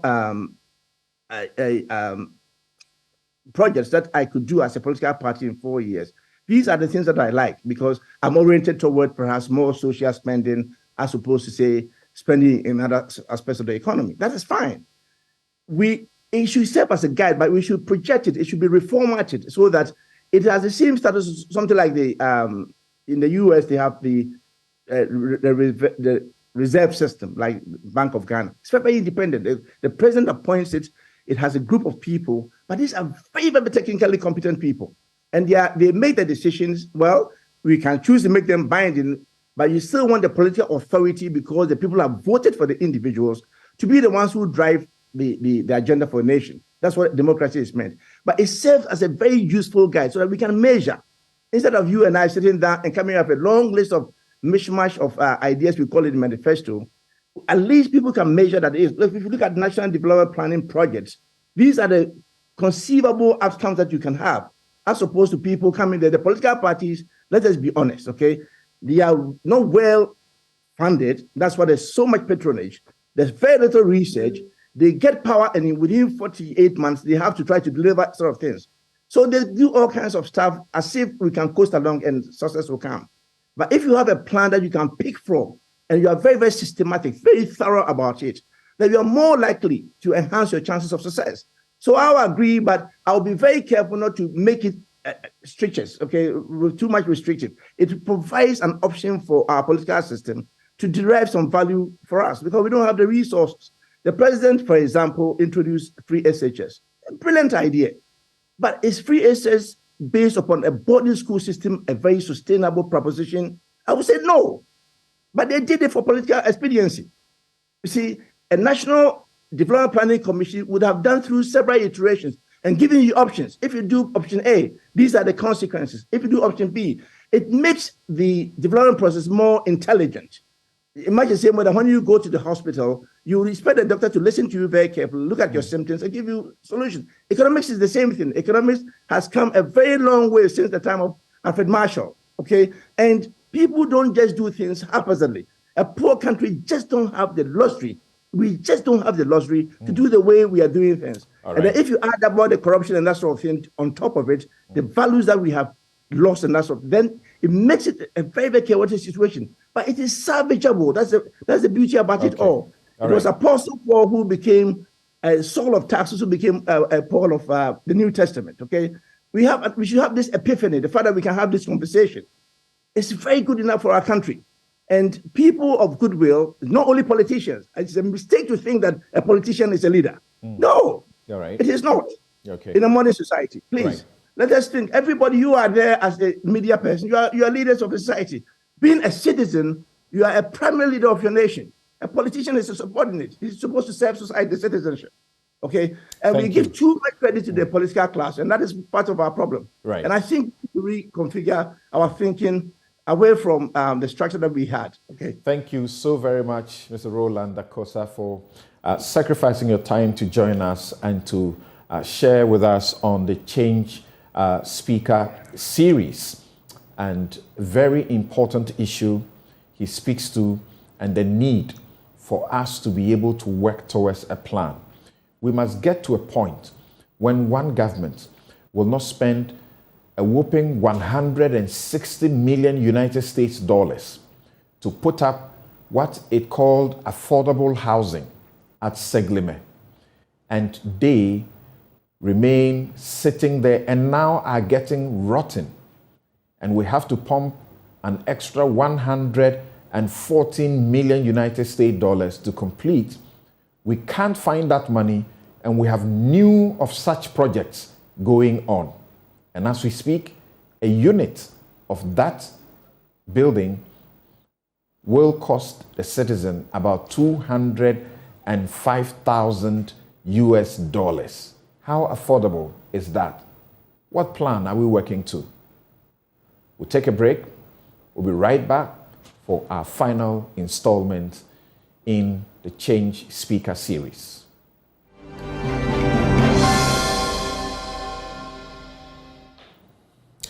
Our next Change Speaker is passionate about unlocking the potential of African youth and women.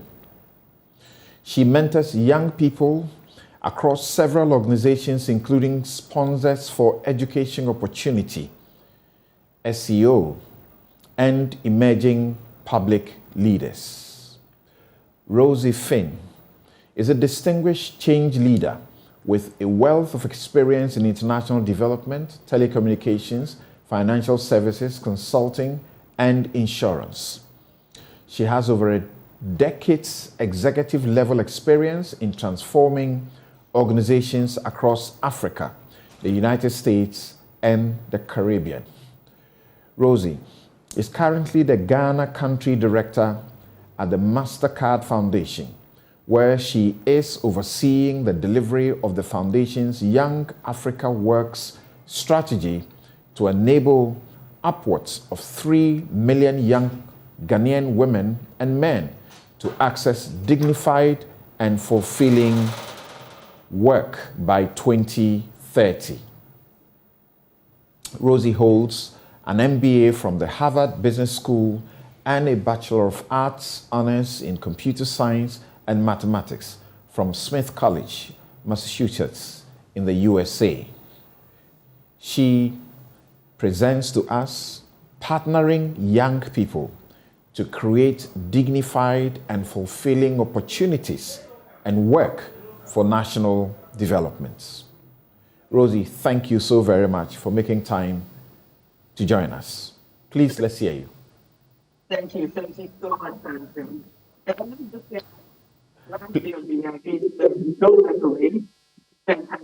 to insights from such an esteemed group. I'm very grateful to be here this morning. As you mentioned, I'd like to speak about how we can partner the youth to create dignified and fulfilling opportunities for national development. And I believe this is a critical topic, as today more than 60% of Africa's population is under the age of 25. And as we know, by 2030, young Africans are expected to constitute 42% of global youth. Ghana, for instance, has an age structure as revealed by the 2020 National Population Census, with a very young demographic. About 57% of the population are under the age of 25. Now, I am a mother of 3 young children. And as they grow up in this dear country of ours with this bulging youth population, the question is, will they be a drain on our national resources or a benefit to our society? And I think the answer depends on the steps that we take today as a society. And if we look at our world today, it is plagued by a lot of issues. I think we know that. Even before the COVID-19 pandemic devastated lives around the world, the socioeconomic systems of the past had put the livability of the planet at risk and had eroded the pathway to healthy, happy, and fulfilled lives for many, many, many people. So the question is, what can we do to ensure that such a high number of young people isn't a national cancer, but rather an opportunity for economic and social growth? And I think a big part of that answer lies in empowering young people to reach their full potential. And at the core of youth empowerment is the belief that young people are capable of incredible things. When young people have exposure to inspiring ideas and opportunities and the tools to build their confidence, they can take on anything and everything. An empowered youth encourages their capability, recognizes their capabilities, their self-determination, and their worth. They feel comfortable trying new things. They have the confidence to take risks and are aware that failure is a step towards progress, not a sign to give up. That's not what a lot of our generation do. When we see failure, it means pivot and give up, but not if you've been empowered and you have the tools to overcome struggles that you face. They don't use the opinions of others as their guidepost in life. They stand up for their values. And they know they have built a solid foundation to rely on in times of struggle or when they're feeling a little bit lost or they have a need to recalibrate. In Ghana, just like in many parts of sub-Saharan Africa, It's not only about creating opportunities for the young people. It is also essential that the young people are given appropriate opportunities to create their own means and to innovate and be included in decision making. However, as I speak about young people, I specifically want to call out and highlight the challenges that young women face, especially in developing countries like ours. These challenges are not only substantial and complex, but they also quickly compound. Let me give you a few examples. Young women face lack of opportunities to develop the skills demanded by the labor market. Balancing business and family life is also a big issue. Sometimes family or society pressures can dissuade young women from entering desirable jobs or male-dominated sectors. Young women also face much more difficulty in accessing funding or financing than their male counterparts. And if they want to push their businesses forward or their ideas forward, if they want to become entrepreneurs, getting that needed capital to start is much more difficult than if they were men. And a consequence of this lack of funding is that many women-owned businesses remain informal and unscalable. You might have seen the 2021 MasterCard Index of Women Entrepreneurs, and that ranking has consistently put Ghana as one of the top 3 countries with the most women business owners globally. That's all well and good, but the issue is that many of these businesses remain informal and unstructured, and that is a problem. So the problems are big, especially for young women. And these are the issues that have consumed my mind over the last few years living and working in Ghana. Finding ways of empowering the youth of Ghana and making tangible impacts in their lives is a big part of the reason why I made the decision to join the MasterCard Foundation about a year ago. And because this is the core of what the MasterCard Foundation does, working alongside partners, governments, the private sector, and young people themselves. We believe that the full potential of Ghana's youth can be unlocked to contribute to building back our economy and creating work opportunities. And today we know that's even more important than it's ever been in the history of Ghana. The foundation has been actively driving programs aimed at providing training, education, and livelihood opportunities for young Ghanaians since 2009. And our strategy, which has been dubbed the Young Africa Work Strategy, seeks to enable 3 million young Ghanaian women and men to access work they find dignified and fulfilling by the year 2030. So over the last 13 years of working in Ghana, the foundation has spent a lot of time engaging with young people, listening to them, hearing from them, meeting them. And today I'd like to share a few nuggets of some of the things we've learned. The first thing is the fact that young Ghanaians are entrepreneurial. They have bold ambitions and are willing to put in the work to create a shared prosperous future for themselves, their peers, and their communities. Their entrepreneurial dexterity cuts across many sectors and industries. We see it in agriculture, we see it in technology, we see it in the creative arts. Everywhere we look, we see youth agency at work, and their collective efforts is gradually driving transformation in many sectors. Secondly, young Ghanaian women are innovative, men and women. They're both very innovative. Even in the most challenging situations, they find ways to thrive. They're building, venturing into new businesses, and driving innovation to address some of the biggest challenges impeding growth in micro, small, and medium enterprises. Thirdly, young Ghanaians are speaking up. They're lending their voices to causes that matter to them. Whether it is in national conversations on the economy, job creation, or governance, they're making their voices heard and showcasing their agency. I'd like to share a quick story about a young lady I met called Tini Agana. She's a MasterCard Foundation scholar from Ashesi University. She used to be a Kayayo, and what she's done is to establish an organization called the Lozilla Initiative, which is providing a sustainable source of income to more than 125 Kayaye in her home region in the Upper East. Her organization also specializes in entrepreneurial training for young women and men in the region, so that they can really achieve their dreams without having to migrate to the South, which we've seen as a huge problem. These are examples of young people taking a stand, looking at their circumstances, and doing what they can do to make a change. So the question is, with all of these learnings, how can we partner and empower young people to create dignified and fulfilling work opportunities? And here are a few thoughts. First of all, I think young people must be engaged. Spaces must be created for them to showcase their agency and they need to be given a seat at the table and encouraged to express their ideas. It shouldn't just be offering them a passive seat, but we need to empower them to use the seats. Young people have potential and collective power. And I believe that with the right guidance and support, they can really use that power for good. Being involved makes them also own problems that they see in their community and pushes them to actually make a positive social impact. Secondly, young people require support systems. I mentioned a few of these: access to finance, access to markets, business development, services. All of these are required to expand their enterprises and to create work opportunities for themselves and their peers. These, I believe, would enable them realize their potential and contribute meaningfully to the development of the Ghanaian economy. I also believe more than ever that an intentional and enabling legal environment, changing societal stereotyping, access to equal opportunities, and increasing women's participation at the decision-making level is crucial to achieving gender equality and women empowerment.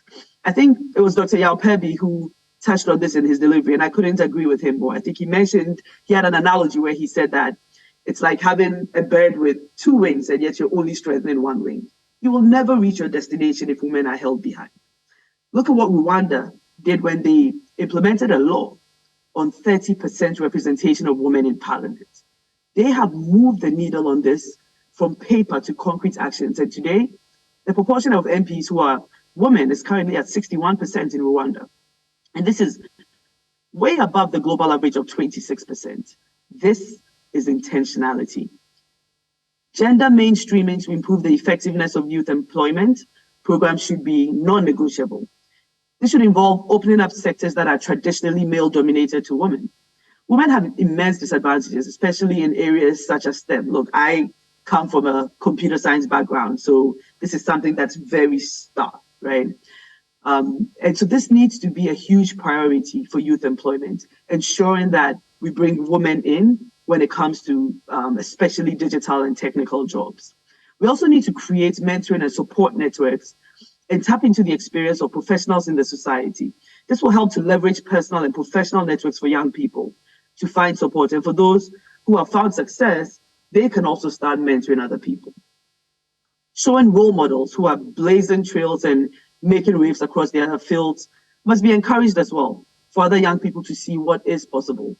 We heard from Constance Swanica this morning, right? And she is showing that as a woman, you can be a successful leader in a very male-dominated field, such as welding and sculpting. A lot of women would not have thought that was possible, but she is bringing that to light. So today I'd like to conclude by saying this. As a nation, we need to lead by example to build young people's capacity to participate in all sectors of the economy and develop and promote measures to prevent discrimination against them at all levels. We need to create an environment where gender equality is respected and included in all spheres of our society.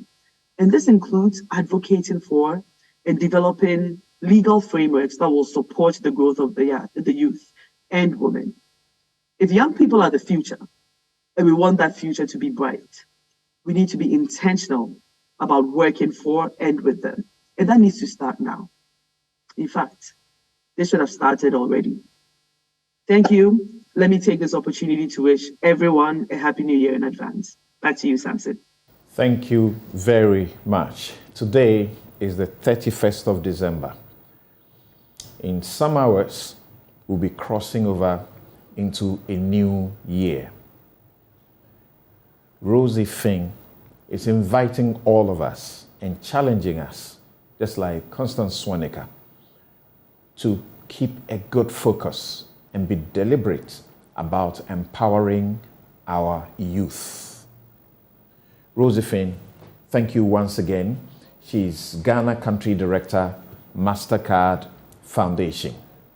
Our next change speaker, Dr. Yao Educhum, is the Education Minister of Ghana and serves as the NP for Bosomtwe constituency in the Ashanti region, where he has deliberately decided to populate that constituency with engineers by sponsoring them in their numbers every year. He's thinking about the future. He's also the founder and former chief executive officer of New Designs Charter School. The two schools have a combined enrollment of about 1,200 students in grades 6 to 12 in Los Angeles. I'm sure you have seen that success story. Through his college preparatory focus, New Design Charter Schools' minimum graduation requirements exceed California's A to G requirements, which set the criteria for acceptance into four-year universities. Prior to founding the first New Design Charter School, he worked as mathematics and information technology teacher at Manual Arts High School for 10 years. At Manual Arts High School, he founded the International Studies Academy, which served as a small learning community where many students thrived socially and academically. He's your hands-on minister, touring the country and teaching in classrooms. He speaks to us on changing our nation through education. Let's hear him. I'm glad to have been given this great opportunity to speak with you. I believe that our nation's fortunes can be transformed if we transform our education system. So we can't change the fortunes of our nation through education. Changing our nation through education requires that we create a new education system. Education system that responds to the needs of our 21st century. 21st century where we've entered into the fourth industrial revolution, where it is documented that 10 years from now, in some countries, 40% of all jobs that they know at this time will disappear. A 21st century where critical thinking should be the norm. Place in time when our children who are being educated in our schools are given the opportunity to question the status quo and be able to come up with ideas that changes the way we live as a people. How do we change our skylines? How do we ensure that we have better roads? How do we ensure that we have clean water to drink? How do we ensure that we tap into new forms of energy and resources by changing the way we teach our children? Getting them to participate in the teaching and learning process in our classrooms requires that we have to change our education system. Changing our education system means retraining of our teachers, counseling our students, teaching our students new ways to learn, ways that will allow them to perform at the highest level possible on what is called the New Bloom's taxonomy, where students are becoming creative individuals and not those who just memorize facts. I believe that we are at a critical juncture in the history of our nation. COVID-19 have wreaked havoc on our economy. We are at a point where we are looking at challenges that we need to confront. How do we create a more robust economy that can withstand these future shocks to ensure that our nation can prosper? How can we create a country where poverty is held at bay and poverty is not the norm? A place where we can create a virtuous cycle of prosperity to replace the vicious cycle of poverty. This demands that we look at science, technology, engineering, mathematics education. Of course, not forgetting the arts. This demands that we create an education system that brings about critical thinking among our students. Many years ago, there were inventors who did not even go to school. But in today's world of creative distraction requires that inventors have a different level of education and expertise, especially in the field of technology. We can only innovate ourselves out of poverty when we have critical thinking young men and women, individuals who will look at the opportunities surrounding them and look at our age-old problems with a new set of eyes. This requires that we begin to look at our assessment regime in our schools. The era when memorization was the norm cannot be the case any longer. We have to have an assessment regime where children are called upon to think on their feet, where in our classroom teachers allow students to question at every point what is being taught, what they are learning in the classroom. A classroom environment where students are participants, active participants, and not passive observers. We have to begin to look at how do we develop the new kind of school that will respond to our 21st century needs. When it comes to education infrastructure, how do we develop the new education infrastructure equipped with the right set of tools, and where possible using virtual means to teach science, to ensure that we open the floodgates of STEM education to all. This is the new Ghana that I envision. So as we enter into 2023, I believe that if we pursue the course of growing a nation beyond aid, as envisaged by the President Nana Danko Akufo-Addo, we can begin to look for reasons why our education system should change and begin to implement the strategies that will ensure that our education system actually changes. Begin to get a more empowered teacher to be in charge of affairs in the classroom, an empowered teacher who will empower students and ensure that these students will become the innovators of our new 21st century.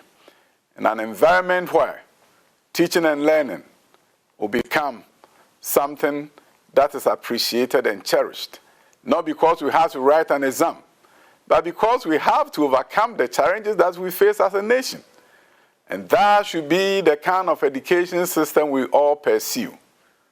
We have to begin to look at how do you use technology to enhance education policy making. How do we ensure that you know the areas where there are deep challenges? How do you know the districts that are having major challenges to be confronted?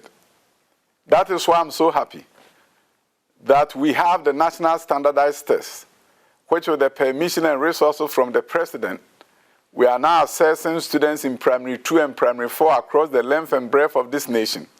Last year's pilot exam gave us so much data that we are now using to look at new decision making. When we saw that students in Primary 4 in the northern regions were outperforming students in the eastern and western regions, it was something that gave us a pause to begin to look at, diving deeper to find out what are the causes of disparities in achievement. When we saw that students from a Ahafo region had more high performance scores than others, it gave us a pause to begin to look at what is happening in a Ahafo region and how can we replicate same in other regions that are struggling in terms of achievement in literacy and numeracy. This year, we have assessed students in Primary 2 and Primary 4. The data that will come out in the next few months is going to give us an opportunity to do further analysis to see what we need to do right. This data is going to give parents the opportunity to support their children in areas where they are not doing well. This data that will come out from our assessment is also going to help us at the national level to begin to look at what aspect of mathematics we need to improve upon. If it's in the area of geometry, this data is going to help us do that. But we're also building a longitudinal database through a new and more robust student information systems.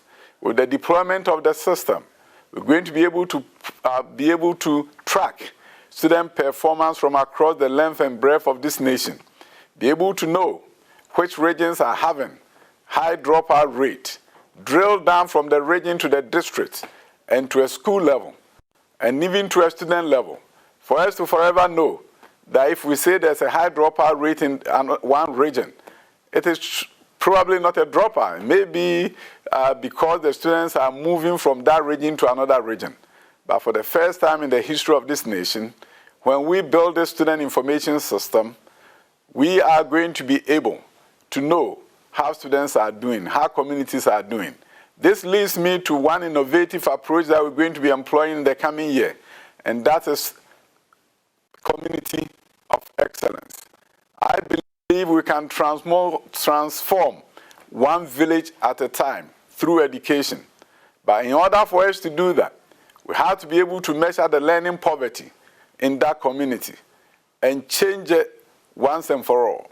The World Bank indicates that by age 10, if a student cannot read for understanding, that student is learning poor.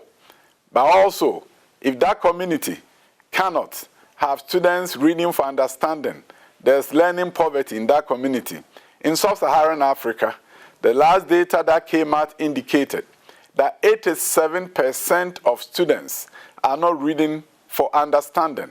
And consequently, we have a learning poverty of 87%. Ghana has to be an exception in this area. We want to have communities where 90% of our students read for understanding. So learning poverty will only be at 10%. For us to create that kind of community demands that we begin to implement strategies at our community level, where the chiefs and people, the assembly members, anyone in that community knows how well their school is doing, where teachers who are posted to the community are provided accommodation in that community, where there are serious concerns about teacher posting, will rectify that. Our goal is to ensure that across the length and breadth of this nation, we are creating learning hubs, giving schools the opportunity to transform their fortunes. We believe that when we transform learning one village at a time, we are transforming learning in this great nation of ours. I believe that the better days of our nation is ahead of us and not behind us. But that calls for the development of a more robust education system, anchored on STEM, anchored on the arts, education system with high rates of literacy, education system that can compete with the rest of the world. That's why I'm excited that we're going to be able as a nation participate in other international assessment so that we can benchmark our local curriculum with that of other nations around the world. So that if other nations are changing their fortunes through education, Ghana too can change our fortunes through education. I believe that the better days that's ahead of us will have to be anchored in an education system that will stand the test of time, an education system that will outperform other countries around the world, an education system that will not play second fiddle to that of any other nation. Our teachers, once empowered, will produce students forever empowered. Our headmasters, with the right skills and training, will lead our schools to a place where our education system will compete with the rest of the world. That is why I'm excited that Cabinet has approved the setting up of the National Education Leadership Institute to be launched in this coming year. The National Education Leadership Institute will be able to produce the next generation of education leaders in this country, those individuals who will lead the transformation of our schools, transformation of our children, ultimately the transformation of our dear nation, Ghana.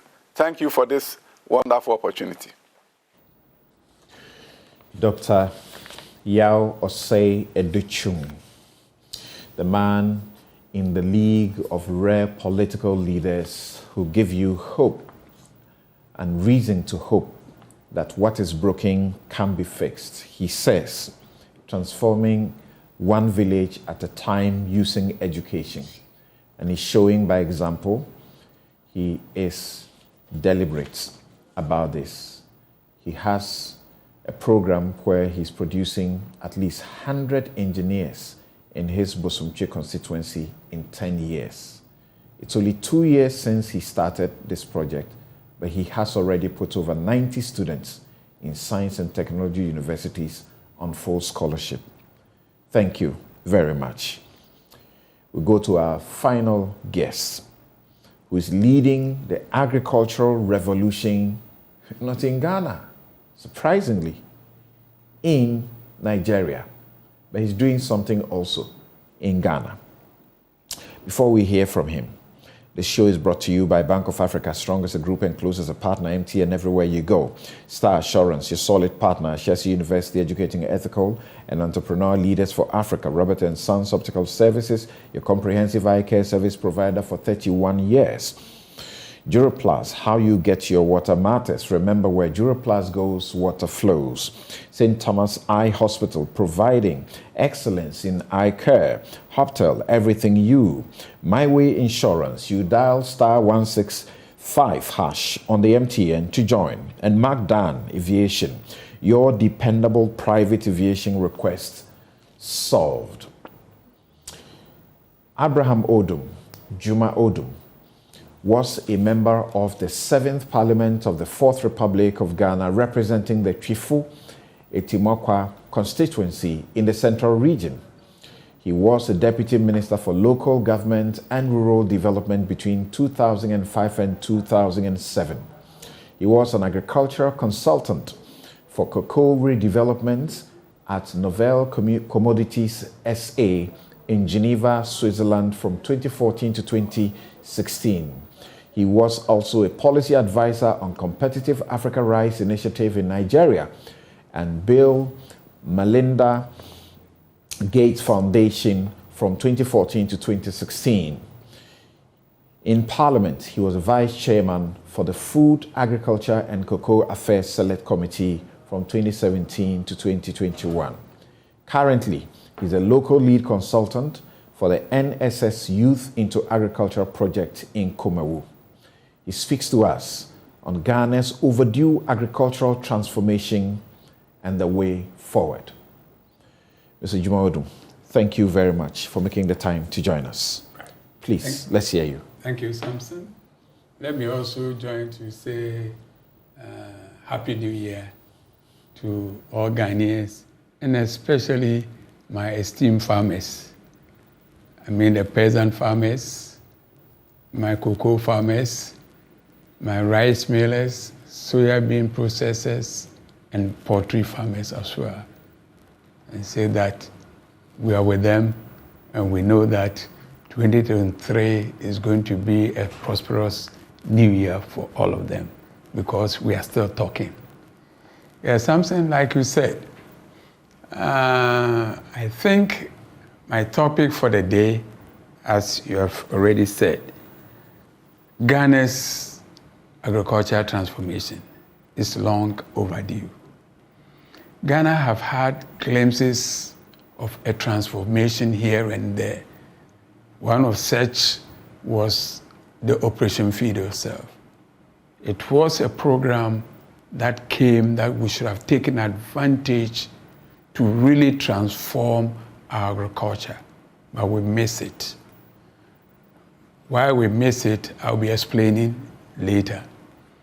Then there was those days that we had the Tamale or Northern Region Rice Revolution. Civil servants will be transferred to the Northern Region, and if you want to bring them back to the South, they won't come, and they will even resign, because what they were getting from the rice production was quite over and above what they were getting from their salaries. All these were opportunities that we should have taken as a country, we should have taken advantage to look at how we can make it more sustainable, but we didn't do it. Then I remember during President Kufuor's time also, I initiated Cocoa High Tech, if you care to know. Cocoa High Tech, I initiated it with WINCO and then SIF. At that time, SIF was Amadapa, and then the current Director General of NDPC, Dr. Mensah Brampa, and also the Deputy Chief Executive of the Tree Crop, Foster Boateng. We started with the Research Institute, CRIC, Dr. Appiah of blessed memory. When we started it, our focus was on the farmer. We wanted to make sure that cocoa farmer who used to build houses in Kumasi, Kofodia, and Swedru and other towns would rediscover himself. Because at that time that we started our project, we recall that Ghana cocoa production had come down as far as to 250,000 metric tons. In other words, virtually farmers were not getting anything from their farms. I remember as a DCE, I went to Dr. Appiah at Cocoa Research.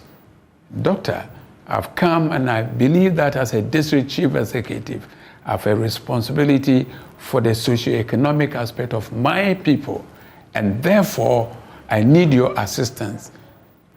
In my district, my people are cutting down their cocoa trees and planting. What can be done? Doctor said, DC have a solution. In the carbobs here, we have all the research work that we have done that can help cocoa to be transformed from where it is now. We started a project, and within 1 and 2 years, the results were very phenomenal. So Dr. Appiah and his team kept on coming to Chufu, Himan Lower Denchira at that time, and we had this phenomenal cocoa production. No wonder one day we were there, President Kufuor sent a team from Cocoa Board and Castle to come and study what we have done.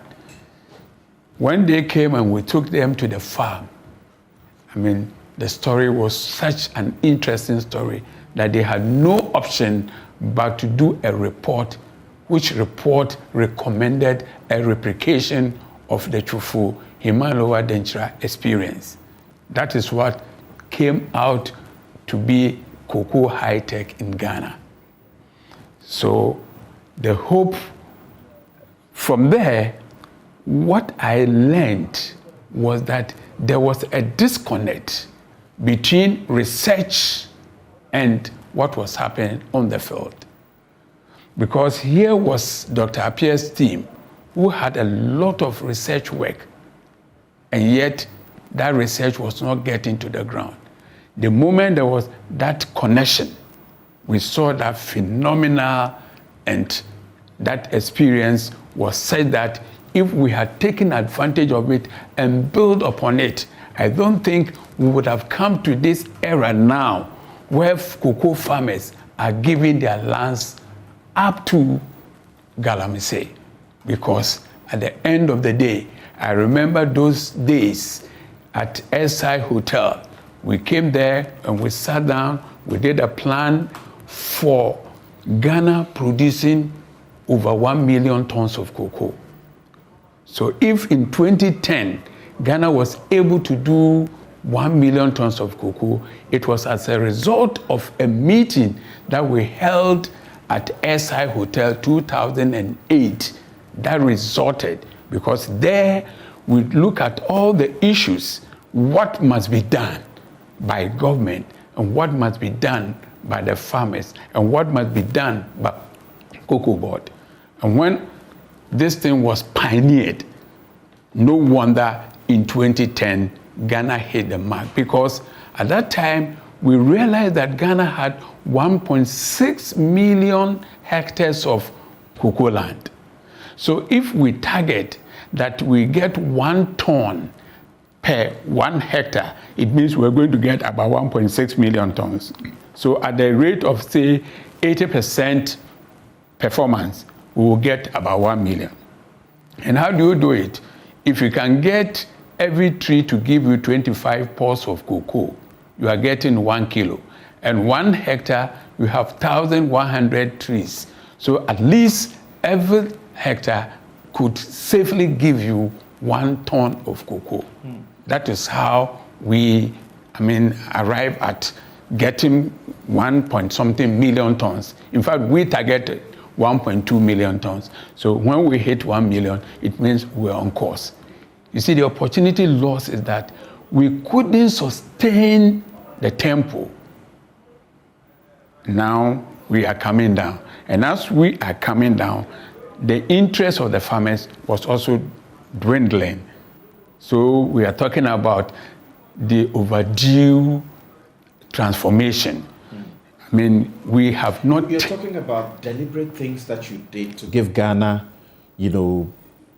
first in cocoa production. Yes. What we're seeing right now, we understand that you are behind this miracle, agricultural revolution in Nigeria. Yes. Where the Central Bank of Nigeria is sponsoring farmers. Yes. And this is just for the rice sector. Yeah. How? We need to change our economy. Yeah. How do we get to this? Okay. This, we can easily get to it. And we have started. What happened in Nigeria, I'll give you the story. Because of what I did here in cocoa, Liberia President Sirleaf Johnson invited President Kufuor to let me go there and help them to resuscitate their cocoa. So what I did in Ghana here, we replicated in Liberia.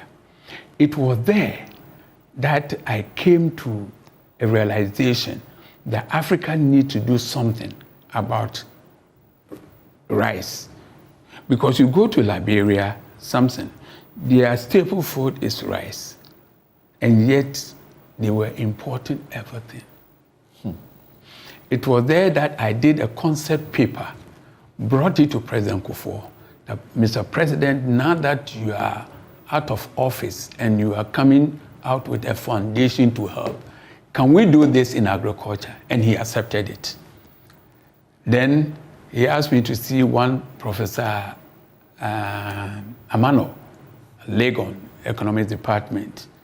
Over there, he helped me to polish my concept paper. Then when we went to Washington, when President Kufuor was going to be giving an award in a cocoa production, we met Michigan State University, Cat Hunger and Poverty Foundation, and they also helped to upskill the concept paper. And then it became between Bill and Melinda Gates Foundation and President Kufuor Foundation, where we were going to do rice. And the project was Competitive African Rice Initiative.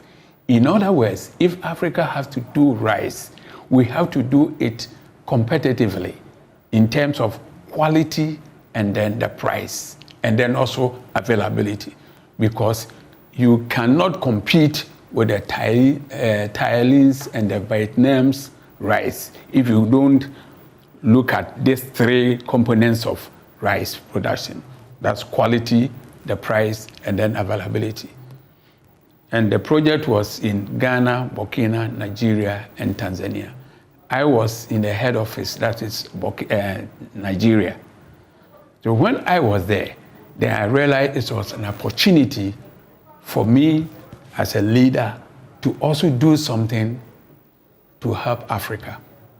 And what I did was I toured the whole of Nigeria and then came back and said, no, this is an opportunity for Nigeria, because Nigeria has everything that it takes to do rice.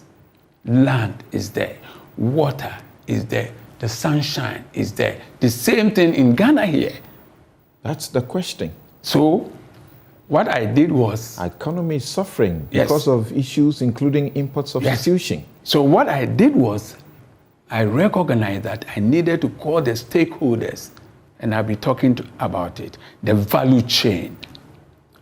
So I recognized the banks, the farmers, the millers, input dealers, insurance, customs, immigration. I mean, people who have to do with import of rice and everything.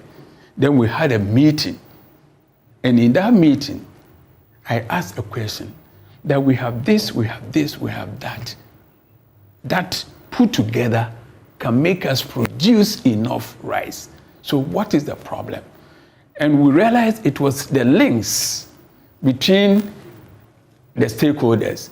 For instance, the input dealers, instead of giving the right inputs to the farmers, were giving wrong inputs, counterfeit, fake. Instead of seeds, they will give them grain. Instead of fertilizer, the right components, they will give them fake one. Instead of pesticides, the correct pesticides, they give them fake ones. So at the end of the day, the farmer starts and it is all going down. They take a loan and they cannot pay. So bankers are also afraid to give them a loan. So at the end of the day, what we did was, let's get the rigs and the links corrected. So between the input dealer, the bailer, and the farmers, we try doing a program which I dubbed reorganization and then reorientation. The reorganization was bringing the groups together, stakeholders, your group together, become very vibrant. In other words, farmers in the communities, local government areas, to the state and to the federal level became very visible. And then bankers could locate them anytime that they wanted. The same thing to the input dealers as well as the mailers. When we have done that, and then the banks saw that these groups have become so visible and they were more or less holding themselves to be able to serve as collateral even to support themselves, then central bank said, okay, we are going to give you, commercial bank, a loan at 7%. You give it or lend it to them at 9%. They gave it to the mailers, which mailers will also give to the farmers as well as the input dealers so that they will produce. And at the end of the day, when the technical teams was also helping, that here I'm talking about extension services. We had a team that was working on the extension services, crop management, and we were able to move from 1.5 metric tons per hectare to about 5 and 6 metric tons. So in other words, any money that was pumped into the project was coming back. So the cycle kept on going and going. And then we realized the local production was shooting from 2 million to 3 to 5 and 6. But the state also banned the importation that of is these when we foreign got rice. to, yes, when we got to about 5, that was where the advocacy was working. That when we get to this point, try and stop importation of rice. That is why in 2016, 2017, thereabout, Nigeria stopped the importation. So let's get to the conclusion. We've done quite a bit of time. But in Ghana, I'm not sure we are even producing 20% of the rice that we consume. Poultry, as we learned last week on this platform, we're producing like 1% of the poultry that we consume. This revolution can be replicated in our country. It can. So, because the same resources that were available that I saw in Nigeria, that I talk about, is also available here in the country. Are you working for our government? Are you ensuring that this is happening in our country as well? Like you said, currently I'm working with the National Service Secretariat, where we are working. In the 24th, I was even at... That's not what you did in Nigeria. 24th... National Service Secretariat. National... Oh, okay. You mean in Ghana, in Nigeria, it wasn't National Service. Exactly. It was national. Exactly. Yeah, okay. So what I have done, besides National Service Secretariat, I'm in touch with the rice farmers, the peasant farmers, poultry farmers association, and the millers. At your private consultancy yes, level? where we are trying to, because we need the private sector also to ginger themselves up. And as they are coming up, then they can be able to have a voice to engage government, to be able to do the kind of thing that Nigeria government also did for them. We did, farming for whatever it is, food for whatever it is. Planting for food. Planting for food and jobs. This is where we are looking forward to people like you to ensure a revolution, and not something that we will only talk about without much to show. Oh yes, I agree with you. But currently, I would say that efforts are being made. Because recently, we're in Sopoli, where I was part of the commissioning of the economic enclave there. The minister assured us he's coming to Kumawu also to commission our own, together with the chief of staff. And we are really working, and I believe that. And this will coalesce into a plan, a plan, national plan. A national plan. That can bring us to what you have, led Nigeria to get. Definitely. That is what I am looking up to, because now that we have finished the Eastern and then the Volta enclave, and we are coming to the Ashanti enclave. Once we start the Ashanti enclave, it will collate into a national plan where our target is getting Ghana out of rice importation. We'll take your final statement in 1 minute. Yeah, the final statement is that, one, we would have to look at agriculture as a business. It shouldn't be anything like a development item where we do politics like Mr. Roland said.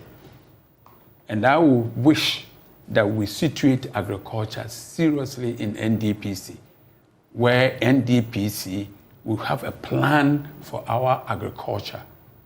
NDPC would give political parties that will come 4 years and 8 years what must be done.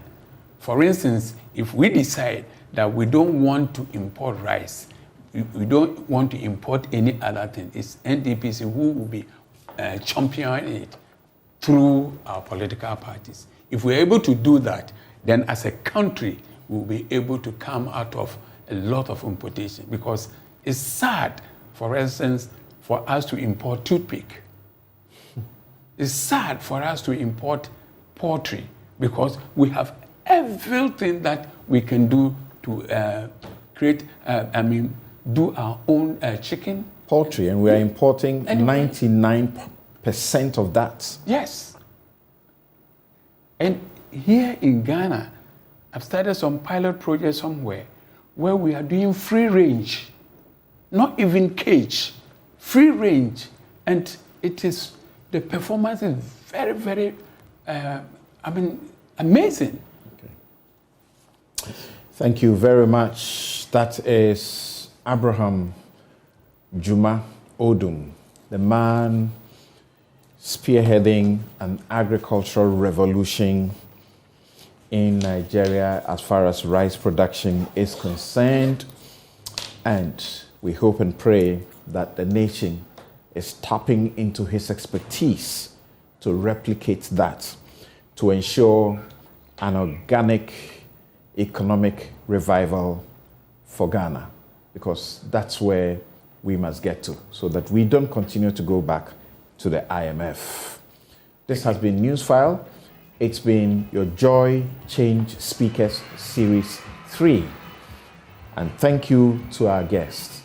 Thank you so very much. We trust that many who have watched and listened will get the needed transformation and renewing of the mind as we begin a new year, 2023. Joy Sports Link with Nathaniel Atto comes up. It's a final review of the sporting highlights of 2022. And he's hosting Neil Armstrong Motorway, Sports Management Pro, Bawa Fuseni, CEO Ghana Athletics Association, and Jerome Autry, editor, sports analyst. I'm Samson Lardy Anyenini. Thanks a lot to my production team, led by Samuel Odame and the team, and also to all of you who continue to make us number one. Thank you. Have the best of the season.